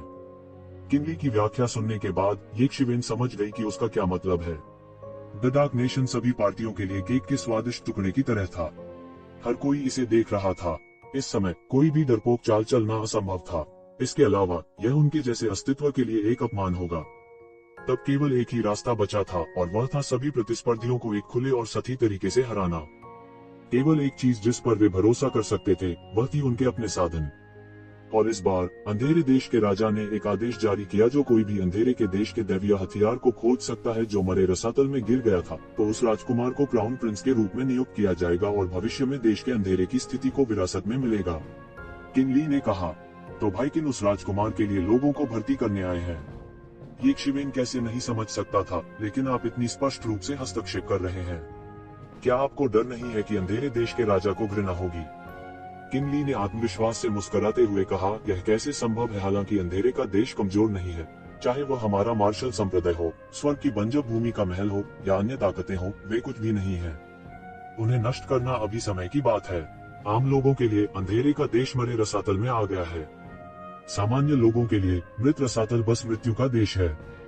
हर बार अंधेर टाइट के तहत अनगिनत लोग मारे जाते हैं, लेकिन सभी पार्टियों के लिए यह एक रणनीतिक स्थान है। यदि वे इस तरह के रणनीतिक स्थान पर मजबूती से कब्जा करना चाहते हैं, तो उनके लिए स्वतंत्र होना असंभव है। यदि वे दोनों पक्षों से लाभ उठाना चाहते हैं, तो यह और भी अधिक आत्मघाती है। केवल एक पार्टी पर भरोसा करके और दूसरी पार्टियों को स्थिर करके ही देश टिक सकता है। अंधेरे देश का वर्तमान राजा भी एक चतुर व्यक्ति है, इसलिए उसके लिए कोई गलती करना असंभव है। इसके अलावा उसके लिए उसके पुत्रों में से कोई भी जीतता है, अंत में क्या यह अभी भी उसका परिवार नहीं होगा जो उसकी स्थिति को विरासत में प्राप्त करेगा? देश बचा तो सब उन्हीं के बेटे हैं। इससे कोई फर्क नहीं पड़ता कि वे किसे चुनते हैं। इसके अलावा हम केवल यह रणनीतिक स्थान चाहते हैं। हमें इस जगह पर कब्जा करने में कोई दिलचस्पी नहीं है। संक्षेप में, यह उसके साथ संघर्ष नहीं करता। उद्धरण चिन्ह। किंग ली का विश्लेषण स्पष्ट और तार्किक था। उसने अंधेरे देश के राजा को एक नजर में देखा। ये जिवेन ने आह भरी। दरअसल कई अधिपतियों के बीच सैंडविच होने की भावना अच्छी नहीं थी। सावधान रहना चाहिए। यदि कोई सावधान नहीं होता, तो वे पूरी तरह से नष्ट हो सकते थे। अंधेरे देश के राजा का ऐसा चुनाव समझ में आता था। यह भी कहा जा सकता है कि यह एक बहुत ही चतुर विकल्प था। एक छोटे से देश के लिए दोनों पक्षों से लाभ उठाना अपने आप में एक योग्य मृत्यु थी। मैं समझता हूँ, ये ज़िवेन ने सिर हिलाया। वह यह भी समझ गया था कि किनलाई उसे एक सहायक के रूप में क्यों ढूंढ रहे थे। हालांकि उजाड़ युग की मानव जाति में उनकी बहुत प्रतिष्ठा थी और वे ये परिवार के प्रतिनिधि थे, लेकिन हुआन दुनिया में उनकी कोई नींव नहीं थी। अगर ये ज़िवेन सफल हुआ तो उसे बहुत लाभ मिलेगा। हालांकि मार्शल ग्रेट्स एक्ट के लाभ को हिला पाना असंभव था। ऐसे विशालकाय राक्षस की तुलना में ये ज़िवेन कुछ भी नहीं थी। यह देखते हुए कि ये ज़िवेन थोड़ा ललचा रहा था, किनली यह कहने के अलावा और कुछ नहीं कर सकता था। यदि भाई ये मदद करने को तैयार हैं, तो आप उन चीजों को चुन सकते हैं जो हमें इस ऑपरेशन के अंत में मिलती हैं। किनली ने ये शिवेन की तरफ देखा। हालांकि ये डेथ स्पिरिट स्वर्गीय खजाने अनमोल थे, फिर भी वे उसके लिए सबसे महत्वपूर्ण नहीं थे। वह एक मार्शल संप्रदाय में पैदा हुआ था और सम्राट किंग का प्रत्यक्ष वंशज भी था। उनकी स्थिति अकथनीय रूप से महान थी। ये चीजें बेशकीमती थी, लेकिन ये उसे पागल बनाने के लिए काफी नहीं थी। उसे वास्तव में इस बात की परवाह थी कि क्या वह एक शिवेन को अपने साथ जोड़ सकता है। फिर इस बार उनमें थोड़ा और आत्मविश्वास होगा। यदि वह इस बार सफल हो जाता है, तो मार्शल ग्रेट संप्रदाय एक झटके में मरे आत्मा रसातल में जड़ें जमा लेगा। मार्शल ग्रेट संप्रदाय के हुआन क्षेत्र के विशेषज्ञों की ताकत आश्चर्यजनक रूप से बढ़ने में बहुत समय नहीं लगेगा। उस समय हुआन दुनिया में प्रतियोगिता में मार्शल ग्रेट संप्रदाय हेवन वेस्टलैंड पैलेस जैसी पुरानी ताकतों से नहीं हारेगा। उस समय एक ऐसे व्यक्ति के रूप में जिसने एक महान योगदान दिया था, मार्शल ग्रेट संप्रदाय के उच्च अधिकारी के दिलों में उसकी स्थिति तुरंत बदल जाएगी। ये वे चीजें थी जिनकी वह वास्तव में परवाह करता था। अप्रत्याशित रूप से ये ज़िवेन उतना द्रवित नहीं हुआ जितना उसने सोचा था। वह एक क्षण चुप रहा, फिर उसने सिर हिलाया और कहा, मैं सहमत हूँ, लेकिन आपको 3 दिनों तक मेरी प्रतीक्षा करनी होगी। मैं 3 दिनों के बाद प्राचीन बंजरों के मामलों से निपटूंगा, फिर मैं चला जाऊंगा। वह हुआ मैदान के कारण सहमत हो गया, वह व्यक्ति जो सैकड़ों वर्षों से उसके सपनों में था। कोई बात नहीं, यह बिल्कुल भी समस्या नहीं है। इसके अलावा यह प्राचीन उजाड़ में मेरा पहला मौका है। ऐसा कहा जाता है कि यह प्राचीन दानव क्षेत्र है और इसमें कई रहस्य हैं। मैं थोड़ा उत्सुक भी हूँ। यह एक अच्छा है अच्छी तरह से देखने का अवसर। किनली ने सिर हिलाया और सहमति में कहा, फिर मैं पहले छुट्टी लूंगा। मैं आपको 3 दिनों में फिर से परेशान करूंगा। यह कहने के बाद किनली ये परिवार से बाहर निकल गए। किनली को जाते हुए देखने के बाद ये ज़िवेन ने तुरंत उसके जाने के बाद के परिणामों से निपटना शुरू कर दिया। यह बातें अच्छी रीति समझानी थी। हालांकि उन्होंने ये परिवार के विशिष्ट मामलों में हस्तक्षेप नहीं किया, लेकिन वे लगभग ये परिवार और संपूर्ण मानव जाति के आध्यात्मिक कुलदेवता थे। अगर वह ऐसे ही चले गए तो स्वाभाविक रूप से हंगामा खड़ा हो जाएगा। इसलिए उन्होंने पहले ही यह घोषणा करने का ध्यान रखा था कि वे चले गए हैं, लेकिन यह कहने के लिए कि वे अभी भी बंद कमरे में प्रशिक्षण ले रहे थे। इस तरह भले ही दूसरे लोग मानव जाति को स्थानांतरित करना चाहते हो, उन्हें उसके अस्तित्व की चिंता करनी होगी। इसके अलावा ताइकैंग सील की आत्मा का अस्तित्व था। यह आखिरी बीमा था, इसलिए ये शिवेन अपेक्षाकृत अधिक राहत महसूस कर रही थी। 3 दिन बाद किनली वादे के अनुसार ये परिवार में आए और चुपचाप ये ज़िवेन के साथ ये परिवार छोड़ गए। ये फैन और इस बारे में जानने वाले कुछ अन्य लोगों को छोड़कर कोई भी चिंतित नहीं था। ये परिवार की निगरानी कर रहे विभिन्न बलों के जासूसों को कुछ भी पता नहीं चला। अपने कौशल के साथ ये शिवेन और किनली की निगरानी करना उनके लिए असंभव था। दोनों प्राचीन उजाड़ से हुआन दुनिया के बाहर निकलने के माध्यम से नहीं गए। इसके बजाय वे सीधे उस प्रवेश द्वार पर गए जिसे किनली ने बाहरी क्षेत्र में खोला था। यह प्रवेश सीधे डेथ सोल रसातल की ओर ले जा सकता है और उन्हें कठिन साधना करने से भी बचा सकता है। इस प्रवेश द्वार से गुजरने के बाद दोनों एक टेलीपोर्टेशन से गुजरे और अंत में हुआन वर्ल्ड पहुंचे। जैसे ही उन्होंने जुबान की दुनिया में कदम रखा, ये ज़िवेन के पास इसे महसूस करने का समय नहीं था जब उन्होंने एक घातक आभा को अपनी ओर दौड़ते हुए महसूस किया। यह सीधे आकाश में 2 लोगों की ओर बढ़ा। आकाश में एक तेज हवा का निर्माण हुआ, 2 लोगों के कपड़े उड़ गए। मौत की आभा ने ये ज़िवेन के चेहरे पर हमला कर दिया। इसमें मृत्यु की प्रबल शक्ति निहित थी। ये ज़िवेन के बालों को इससे ब्रश किया गया था और एक पल में उसके बालों पर एक मुरझाया हुआ पीला रंग दिखाई दिया। ये शिवेन इससे हैरान हुए बिना नहीं रह सकी। यहाँ मृत्यु की शक्ति उसकी कल्पना से कहीं अधिक प्रबल थी। उसने मरे हुए रसातल में प्रवेश भी नहीं किया था। वह केवल परिधि के ऊपर आकाश में था, लेकिन यह पहले से ही इतना भयानक था। उसने यह कल्पना करने का साहस नहीं किया कि मृत रसातल का आंतरिक भाग कैसा था। कोई आश्चर्य नहीं कि किनली ने कहा था कि मृत रसातल के आंतरिक भाग में प्रवेश करना किसी के जीवन को जलाने के समान है। क्या वह मामला नहीं था? यद्यपि कुछ स्वर्गीय खजाने थे जो किसी के जीवन काल की भरपाई कर सकते थे जिसे जलाया जा रहा था, वे सबसे कीमती स्वर्गीय खजाने थे। यहाँ तक प्रोफाउंड लाइफ रियलम के विशेषज्ञ भी केवल कुछ ही रखने के योग्य थे। इसलिए ज्यादातर लोगों ने यहाँ रिस्क लेने की हिम्मत नहीं की। ये शिवेन ने दूरी में देखा। आसमान काले बादलों से भर गया था। ये काले बादल बरसने वाले बादल नहीं थे, बल्कि मृत्यु की अनंत शक्ति थी। मृत्यु के प्रभामंडल से बादल संघनित हो गए थे। यदि कोई सामान्य व्यक्ति इसके संपर्क में थोड़ा सा भी आ जाए तो वे तुरंत अपनी जीवन शक्ति खो देंगे और मर जाएंगे। यहाँ तक कि येज़ेबेल और किनली, दो गहन जीवन क्षेत्र विशेषज्ञ जिन्होंने पहले ही जीवन की शक्ति के रहस्यों को समझ लिया था, प्रभावित होंगे। दूसरे लोगों की तो बात ही छोड़िए। अंतहीन काले बादलों के बीच एक असीम अंधेरा था। अंधेरे रसातल से मृतकों की अनगिनत दहाड़ सुनाई दे रही थी। ऐसा लग रहा था जैसे वे किसी भी क्षण इससे रेंग कर निकल जाएंगे। मरे हुओं की दहाड़ किसी भी जीवित प्राणी या क्रूर जानवर की गर्जना से अधिक भयानक थी। यह मृत्यु की पावन दुनिया थी। वह मृत आत्मा रसातल होना चाहिए, येज़ेबेल ने पूछा। उनमें गहन मृत्यु लोक में कुछ अस्तित्व भी है। ऐसी अफवाहें भी है कि मृत आत्माओं के रसातल के तल पर एक मृत्यु देवता सो रहा है। मृत आत्माओं का संपूर्ण रसातल मूल रूप से इस मृत्यु देवता का क्षेत्र है।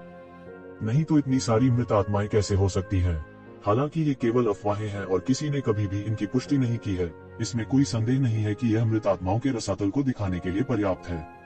सामान्य परिस्थितियों में हम दोनों को मृत आत्माओं के रसातल में प्रवेश करने पर भी अपनी रक्षा करने में सक्षम होना चाहिए। हालांकि यह अवश्यंभावी है कि हम कुछ शक्तिशाली गहन मृत्यु क्षेत्र मरे हुए आत्माओं का सामना करेंगे।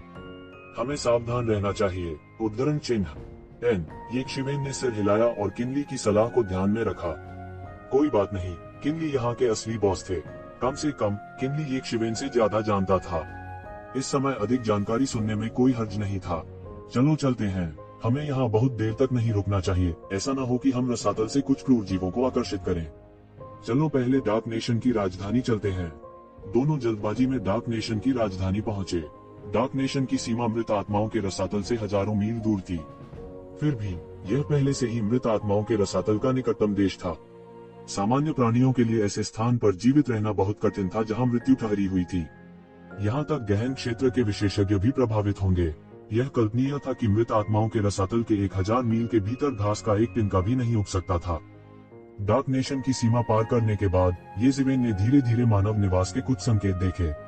शहर और गांव लगातार उसके पैरों के नीचे से गुजरते थे। इसने अचानक उसे ऐसा महसूस कराया जैसे उसके क्षितिज का विस्तार हो गया हो। इस डार्क नेशन में हर तरह की नस्लें थीं। उन्होंने यहाँ कुछ मनुष्यों, दानव जाति, समुद्री कबीले और यहाँ तक 100 कबीले गठबंधन को भी देखा। कुछ अज्ञात जातियां भी थी जिन्हें वह नहीं जानता था। यह अज्ञात था कि असंख्य स्वर्ग और असंख्य लोकों में कितनी प्रजातियां थीं। यहाँ तक एक शाही सम्राट भी उन सभी को पहचान नहीं पाएगा। जिन लोगों को हर कोई जानता था वे कुछ प्रजातियां थी जिन्होंने इंपीरियल सम्राटों का उत्पादन किया था। उनके नाम असंख्य स्वर्गों और असंख्य लोकों में फैल गए थे और किसी ने भी उन्हें कम आंकने का साहस नहीं किया। हालांकि इन सभी लोगों में एक चीज समान थी और वह थी उनके संविधान सभी काले संविधान थे। ऐसा प्रतीत होता था कि वे मृत्यु की शक्ति से नष्ट हो गए हैं। भले ही वे बहुत दूर थे, जो प्राणी यहाँ पीढ़ियों से रह रहे थे उनके गठन मृत्यु के आभामंडल के संचय के तहत अंधेरे संविधानों में परिवर्तित हो गए थे। उन्होंने जिस मार्शल आर्ट की खेती की वह भी अंधेरे और मृत्यु से संबंधित थी। यह देखते हुए कि येज़ेबेल कुछ हैरान थी, किनली ने समझाया, यह हमारी अपनी दुनिया से अलग है। जुबान वर्ल्ड में विभिन्न दुनियाओं से बड़ी संख्या में विशेषज्ञ इस दुनिया में आए हैं। पिछले अनगिनत वर्षों में वे और उनके वंशज हुआन दुनिया में धीरे धीरे बढ़ गए हैं। क्योंकि यहाँ की नस्लें बहुत जटिल हैं, विभिन्न जातियों के लोगों का एक साथ रहना बहुत आम है। यह उजाड़ युग की विभिन्न जातियों से पूरी तरह से अलग है। वास्तव में बहुत से मिश्रित रक्त हैं और वे बहुत अत्याचारी भी हैं। येज़ेबेल ने सिर हिलाया। वाकई ऐसा था। जुबान वर्ल्ड का एक लंबा इतिहास था, लेकिन इसमें से अधिकांश पर विभिन्न दुनिया के विशेषज्ञों का कब्जा था। प्राचीन उजाड़ युग जैसी संरचना बनाना असंभव था। इसके अलावा हुआन वर्ल्ड में हर किसी के पास अपने ताऊ को साबित करने का सर्वोच्च लक्ष्य होता है, इसलिए उनके ताऊ को साबित करने की तुलना में जाति की धार्मिकता का उल्लेख करने लायक नहीं है।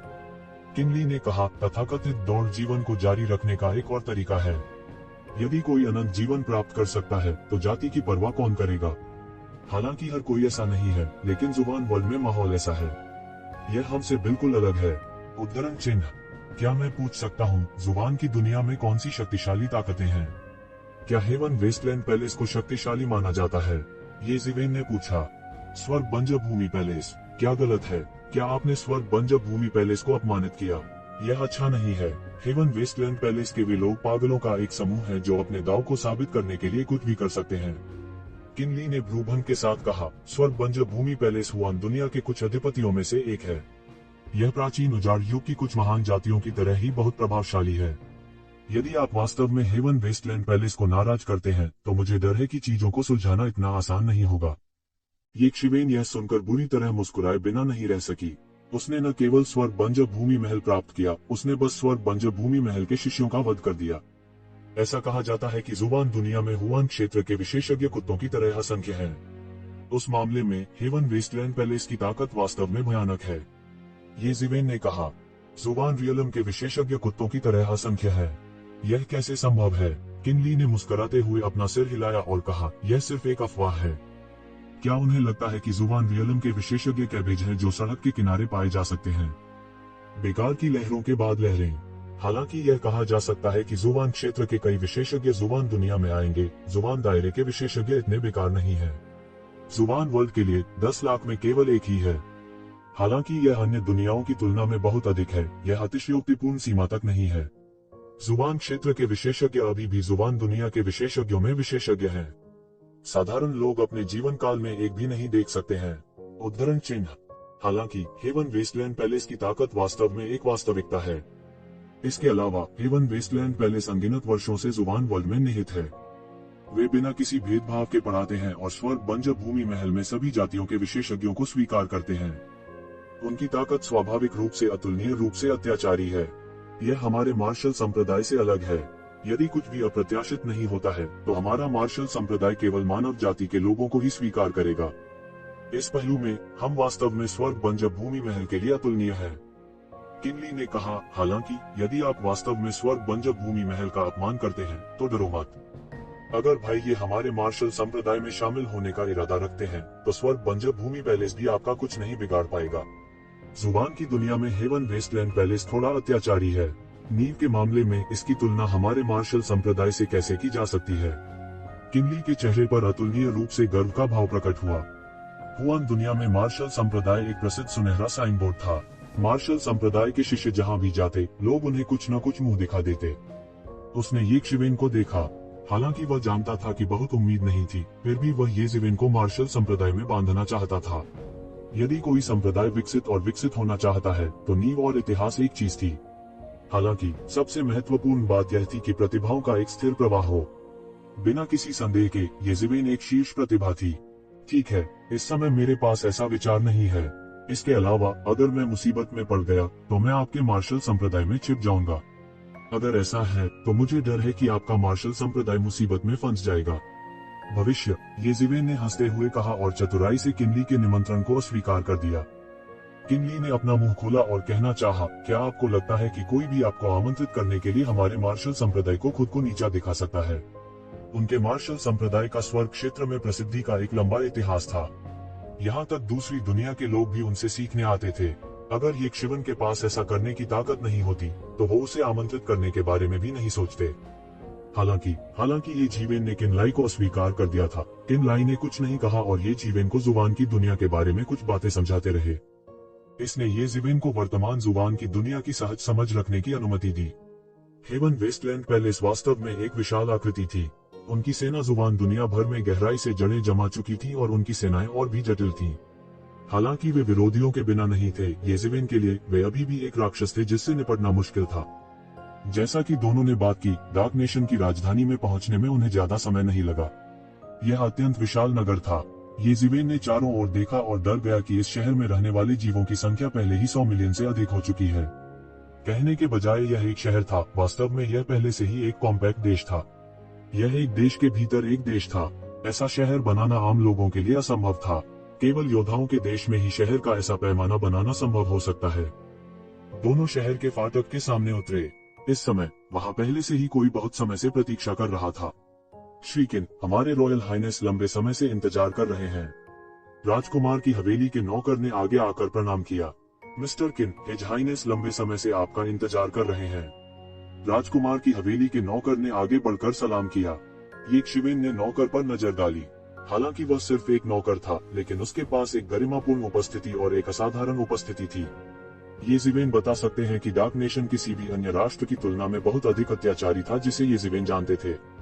ये शिवेन हल्के से महसूस कर सकती थी कि कुछ राजा स्तर के विशेषज्ञ छाया में दुबके हुए थे। वह प्रोफाउंड लाइफ रियलम के विशेषज्ञों की आभा को भी महसूस कर सकता था। पूरे डार्क नेशन की ताकत शायद प्राचीन उजाड़ युग के शाही और मार्किस कुलों से कम नहीं थी। किनली ने सिर हिलाया और येकशिवेन के साथ सीधे राजधानी चले गए। रास्ते में लोगों का एक समुद्र था। यद्यपि वहाँ सभी प्रकार के विचित्र लोग थे, उनमें से अधिकांश मनुष्य के रूप में थे। कभी कभी कुछ ऐसे भी थे जो अपने मानवीय रूप को बनाए नहीं रखना चाहते थे और सीधे अजीब जानवरों के रूप में प्रकट हुए। वे बेहद तेज गति से गलियों और गलियों से गुजरे। हालांकि क्योंकि राजधानी बहुत बड़ी थी और वे उड़ नहीं सकते थे, अंत में राजकुमार की हवेली तक पहुंचने में उन्हें आधा घंटा लग गया। और इस यात्रा पर येकशिवेन को आखिरकार इस राजकुमार के बारे में कुछ समझ आ गई। डार्क नेशन का वर्तमान राजा 1000 से अधिक वर्षों से सिंहासन पर था। देश समृद्ध था और लोग प्रचुर मात्रा में थे। हालांकि समय समय पर मरे हुए रसातल से मरे हुए जीव रेंगते थे, लेकिन आमतौर पर बोलते हुए देश समृद्ध था। राजा के कुल सैकड़ों बच्चे थे। उनमें से कई तो उन्हें पहचान ही नहीं पाए। उनमें से कुछ शायद स्वयं राजा के बारे में भी भूल गए होंगे। इन राजाओं के राजकुमारों और राजकुमारियों में कुछ प्रमुख थे। उनमें से 13वां राजकुमार सबसे उत्कृष्ट व्यक्तियों में से एक था। डार्क नेशन के वर्तमान शाही दरबार में वह नए सम्राट के लिए एक लोकप्रिय उम्मीदवार था। शाही दरबार में उनका बहुत प्रभाव था। हालांकि वह केवल 13वें स्थान पर था, वह डार्क नेशन के सैकड़ों राजकुमारों और राजकुमारियों में सबसे आगे था। वह सैकड़ों साल पहले वयस्क हो गया था। अब उन्होंने अपनी हवेली स्थापित कर ली थी और डार्क नेशन में उनकी बहुत प्रतिष्ठा थी। सबसे महत्वपूर्ण बात यह है कि वह एक मिश्रित रक्त वाला मानव भी था। जब से अंधेरे देश को आज तक पारित किया गया था, तब से इसमें अनगिनत जीव रहते थे। कई रक्त रेखाएं लंबे समय से इस बिंदु पर मिश्रित हो गई थी कि उन्हें अलग नहीं किया जा सकता था। द डार्क कंट्री के राजा के हरम में 30,000 सुंदरियां थीं। इनमें विभिन्न जातियों की सुंदरियां भी थीं। यही कारण है कि राजकुमार और युवा स्वामी ज्यादातर मिश्रित रक्त वाले थे। स्वाभाविक रूप से मानव रक्त रेखाओं वाले राजकुमारों की कमी नहीं थी। मानव राजकुमारों में 13वें राजकुमार अधिक उत्कृष्ट लोगों में से एक थे। उसने मानव वंश के कई राजकुमारों के साथ गठबंधन किया था और उसका प्रभाव कम नहीं था। विशेष रूप से मार्शल संप्रदाय के लिए यदि मानव राजा को चुनने का कोई तरीका नहीं था, तो सिंहासन पर चढ़ने के लिए सबसे अधिक मानव वंश वाले राजकुमार को चुनना सबसे अच्छा तरीका था। यह मार्शल आर्ट ग्रैंड मास्टर्स के लिए विशेष रूप से सच था, जो हुआन वर्ल्ड को अपनी सारी शक्ति समर्पित नहीं कर सकते थे। स्थानीय शक्ति का समर्थन करना सबसे अच्छा तरीका था। एक मजबूत अजगर एक स्थानीय सांप को नहीं दबा सकता था। एक मार्शल आर्ट ग्रैंड मास्टर की तो बात ही छोड़ दें, जिन्होंने अपना सारा ध्यान हुआन विश्व सम्मेलन पर केंद्रित नहीं किया था। 13वें राजकुमार की हवेली एक विशाल क्षेत्र को कवर करती थी और बेहद शानदार थी। फर्श को सफेद ईंटों से पक्का किया गया था। नक्काशीदार बीम, जेब खंभे, पक्षी और जानवर ज्वलंत और जीवंत थे। कई प्राचीन संरचनाएं और भारी पहरेदार भी थे। यह डार्क नेशन की राजधानी में सबसे सुरक्षित स्थानों में से एक था। इससे पहले कि उन दोनों को हवेली में कदम रखने का समय मिलता, उन्होंने एक दिलकश आवाज सुनी। फिर शाही पोशाक में एक युवक बाहर निकला और सीधे उन दोनों के सामने आया। श्रीकिन, मैं लंबे समय से इंतजार कर रहा हूँ। इस समय युवक ने अपने हाथों को सहलाया और मुस्कुराते हुए कहा। वह तलवार जैसी भौहों और तारों भरी आंखों वाला 20 साल का युवक था। वह काफी हैंडसम लग रहे थे। जिस बात ने येकशिवेन को और भी प्रभावित किया वह यह था कि यह युवक वास्तव में किंग डिवीजन का मास्टर था। वह मदद नहीं कर सका, लेकिन चुपके से हैरान हो गया। यदि उसने सही अनुमान लगाया है तो यह व्यक्ति 13वां राजकुमार होना चाहिए। हालांकि वह इतनी कम उम्र में ही किंग डिवीजन में प्रवेश कर चुका था। ये परिवार में केवल ये फैन, ये कून, ये क्यूओंग और कुछ अन्य लोगों ने किंग डिवीजन में प्रवेश किया था। यह युवक वास्तव में बहुत अद्भुत था। यह देखा जा सकता है कि चाहे कुछ भी हो, उनकी साधना प्रतिभा निश्चित रूप से खराब नहीं थी। उनकी लंबी और खींची हुई सांसों को देखकर ऐसा लगता था कि सारी दुनिया उन्हीं की तरह एक ही लय में सांस ले रही है। कोई भी कल्पना कर सकता है कि यह युवा कितना शक्तिशाली था। इस बात की संभावना थी कि वह बहुत जल्द गहन जीवन की अवस्था में कदम रखेगा। वह उससे बहुत दूर था, जिसकी तुलना एक साधारण राजा स्तरीय विशेषज्ञ से की जा सकती है। ये परिवार में शायद केवल ये फैन, जो लगातार येकशिवेन के मार्गदर्शन में था, उसके साथ कंधे से कंधा मिलाकर खड़ा हो सकता था। उसकी तुलना में ये क्यूओंग और ये कून शायद अभी भी बहुत खराब थे। येकशिवेन को इस बात की कोई परवाह नहीं थी कि यह सिर्फ किंग डिवीजन का मास्टर है। किंग डिवीजन का कोई भी मास्टर कितना भी शक्तिशाली क्यों न हो, उसे धमकाना असंभव था। वह वास्तव में चौंक गया था कि 13वें राजकुमार के पास इतनी ताकत थी। अंधेरे के देश की ताकत शायद उसकी कल्पना से कहीं अधिक अत्याचारी थी। केवल 13वां राजकुमार ही पहले से ही इतना अद्भुत था। फिर अन्य राजकुमार जो उसके साथ प्रतिस्पर्धा कर सकते थे वे ज्यादा खराब नहीं होंगे। इसके आधार पर येज़िवेन ने निष्कर्ष निकाला कि अंधेरे का देश और पूरी जुबान दुनिया उसकी कल्पना से कहीं अधिक समृद्ध थी। हालांकि वह नहीं जानता था कि इसकी तुलना प्राचीन वीरानी के शिखर से कैसे की जाती है। उसे डर था कि यह वर्तमान प्राचीन वीरानी से थोड़ा अधिक मजबूत था। सबसे महत्वपूर्ण बात यह है कि इतने सारे गहन जीवन क्षेत्र के गुरु कई रूढ़िवादों के साथ आए थे। इन वर्षों में प्रोफाउंड लाइफ रियल्म के अनगिनत स्वामी आए और अपने स्वयं के रूढ़िवादों को पीछे छोड़ गए। उनकी छिपी हुई शक्ति अत्याचारी और भयानक होनी चाहिए। महाराज को लंबे समय तक प्रतीक्षा कराने के लिए मुझे खेद है। मैं महामहिम को खोजने के लिए अपने एक मित्र को लेने गया था। मेरी अच्छी दोस्त येज़िवेन है। इस बार मैंने उसे मेरी मदद करने के लिए आमंत्रित किया। किनली मुस्कुराए और येज़िवेन से मिलवाया। 13वें राजकुमार ने येज़िवेन को पहले ही देख लिया था और वह येज़िवेन की उत्पत्ति के बारे में कुछ उत्सुक था। हालांकि येज़िवेन ने अपनी ताकत को बहुत अच्छी तरह से छिपाया था और 13वें राजकुमार येज़िवेन की ताकत को नहीं देख पाए थे। यह समस्या को समझाने के लिए पर्याप्त था। एक व्यक्ति जो स्वाभाविक रूप से किनलाई का दोस्त हो सकता है वह बहुत बुरा नहीं होगा। हालांकि इस समय उनके चेहरे पर कुछ शर्मिंदगी के भाव दिखाई दिए। उन्होंने कहा, लेकिन इस बार हमारे पास सीमित संख्या में लोग हैं। मुझे डर है कि किसी अन्य व्यक्ति को जोड़ना थोड़ा अनुचित है। उसने किनली को देखा। जाहिर है उसने येज़िवेन को गंभीरता से नहीं लिया, या यूं कहें उसे इस बात की बिल्कुल परवाह नहीं थी कि येज़िवेन क्या सोचती है। येज़िवेन चुप रही, लेकिन किनली की बाहें तनी थी। उसकी टकटकी कुछ तेज थी क्योंकि उसने 13वें राजकुमार को देखा और कहा, महामहिम, यह उससे अलग होना चाहिए जो हमने पहले चर्चा की थी। इस ऑपरेशन को असाधारण रूप से कठिन और खतरनाक कहा जा सकता है। हम नहीं जानते कि रसातल की गहराइयों में किस प्रकार के अस्तित्व हैं। स्वाभाविक रूप से मदद के लिए एक और व्यक्ति होना बेहतर होगा। येज़िवेन के दिल में भी कुछ उत्सुकता थी। वह नहीं जानता था कि 13वां राजकुमार क्या कर रहा है। किनली के अनुसार जुबान की दुनिया में भी गहन दायरे के विशेषज्ञ दुर्लभ थे। वे विशेषज्ञों में विशेषज्ञ थे। यदि 13वां राजकुमार एक गहन जीवन क्षेत्र विशेषज्ञ को काम पर लगा सकता है तो उसे ऐसा करने में अधिक खुशी होगी। उसके चेहरे पर इतना घिनौना भाव क्यों था? येज़िवेन के दिमाग में अनगिनत विचार घूम रहे थे, लेकिन उनकी अभिव्यक्ति नहीं बदली।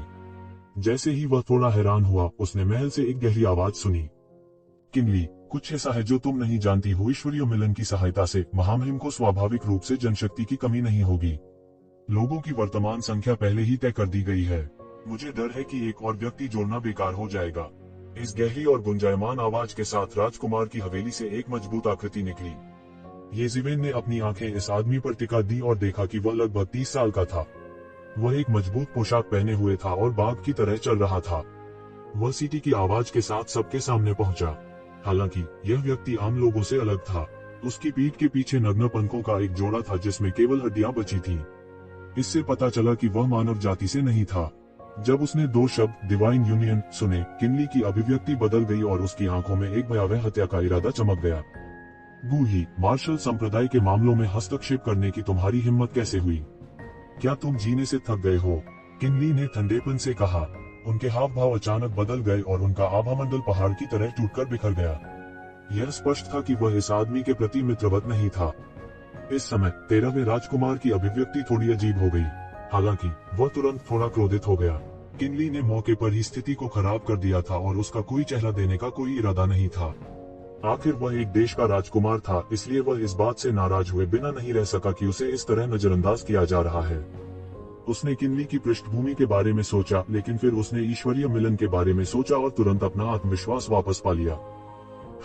इस आदमी बूही ने किनली की दमनकारी आभा को पूरी तरह से चकनाचूर करने से पहले केवल एक ठंडी सूंघी जिसने आकाश को भर दिया। किनले, आपको और कुछ कहने की जरूरत नहीं है। आपको मुझे डराने के लिए मार्शल संप्रदाय के नाम का उपयोग करने की जरूरत नहीं है। यह बिल्कुल बेकार है। स्वर्गीय क्षेत्र नहीं है, इसलिए अत्याचारी की तरह काम करने की आपकी बारी नहीं है। बूही मार्शल संप्रदाय की ताकत से काफी डरे हुए लग रहे थे। हालांकि उन्होंने तुरंत आराम किया। आखिरकार यह स्वर्गीय नहीं था क्षेत्र। एक मजबूत अजगर अपने क्षेत्र में एक सांप को नहीं दबा पाएगा। इसके अलावा मार्शल संप्रदाय अभी तक रहस्यमयी दुनिया पर आक्रमण करने के लिए पूरी तरह से बाहर नहीं गया था। कौन किससे डरता था? तुम दोनों कृपया शांत हो जाओ। इस समय 13वें राजकुमार का चेहरा पहले से ही मुस्कान में बदल चुका था। यह ऐसा था जैसे वह नहीं था जिसे अभी अभी किनली ने नाराज किया था। वह अत्यंत चतुर और षड्यंत्रकारी था। मैंने आप दोनों को यहाँ कुछ महत्वपूर्ण चर्चा करने के लिए आमंत्रित किया है। भविष्य में जब मैं सिंहासन पर आसीन होऊंगा तो यह निश्चित रूप से आप दोनों के लिए धन्यवाद होगा। जब वह समय आएगा तो मुझे आप दोनों की मदद की आवश्यकता होगी। आप दोनों ही मेरी रीढ़ हैं, इसलिए हम दोनों के बीच अंतर करने की कोई जरूरत नहीं है। जितना अधिक 13वां राजकुमार बोला, किनली की अभिव्यक्ति उतनी ही भद्दी हो गई। यह उतना ही उदास था जितना तूफान से पहले का सन्नाटा। ये शिवेन आखिरकार समझ गई कि क्या हो रहा है। उसे डर था कि 13वें राजकुमार के दिल में कोई दूसरा विचार है।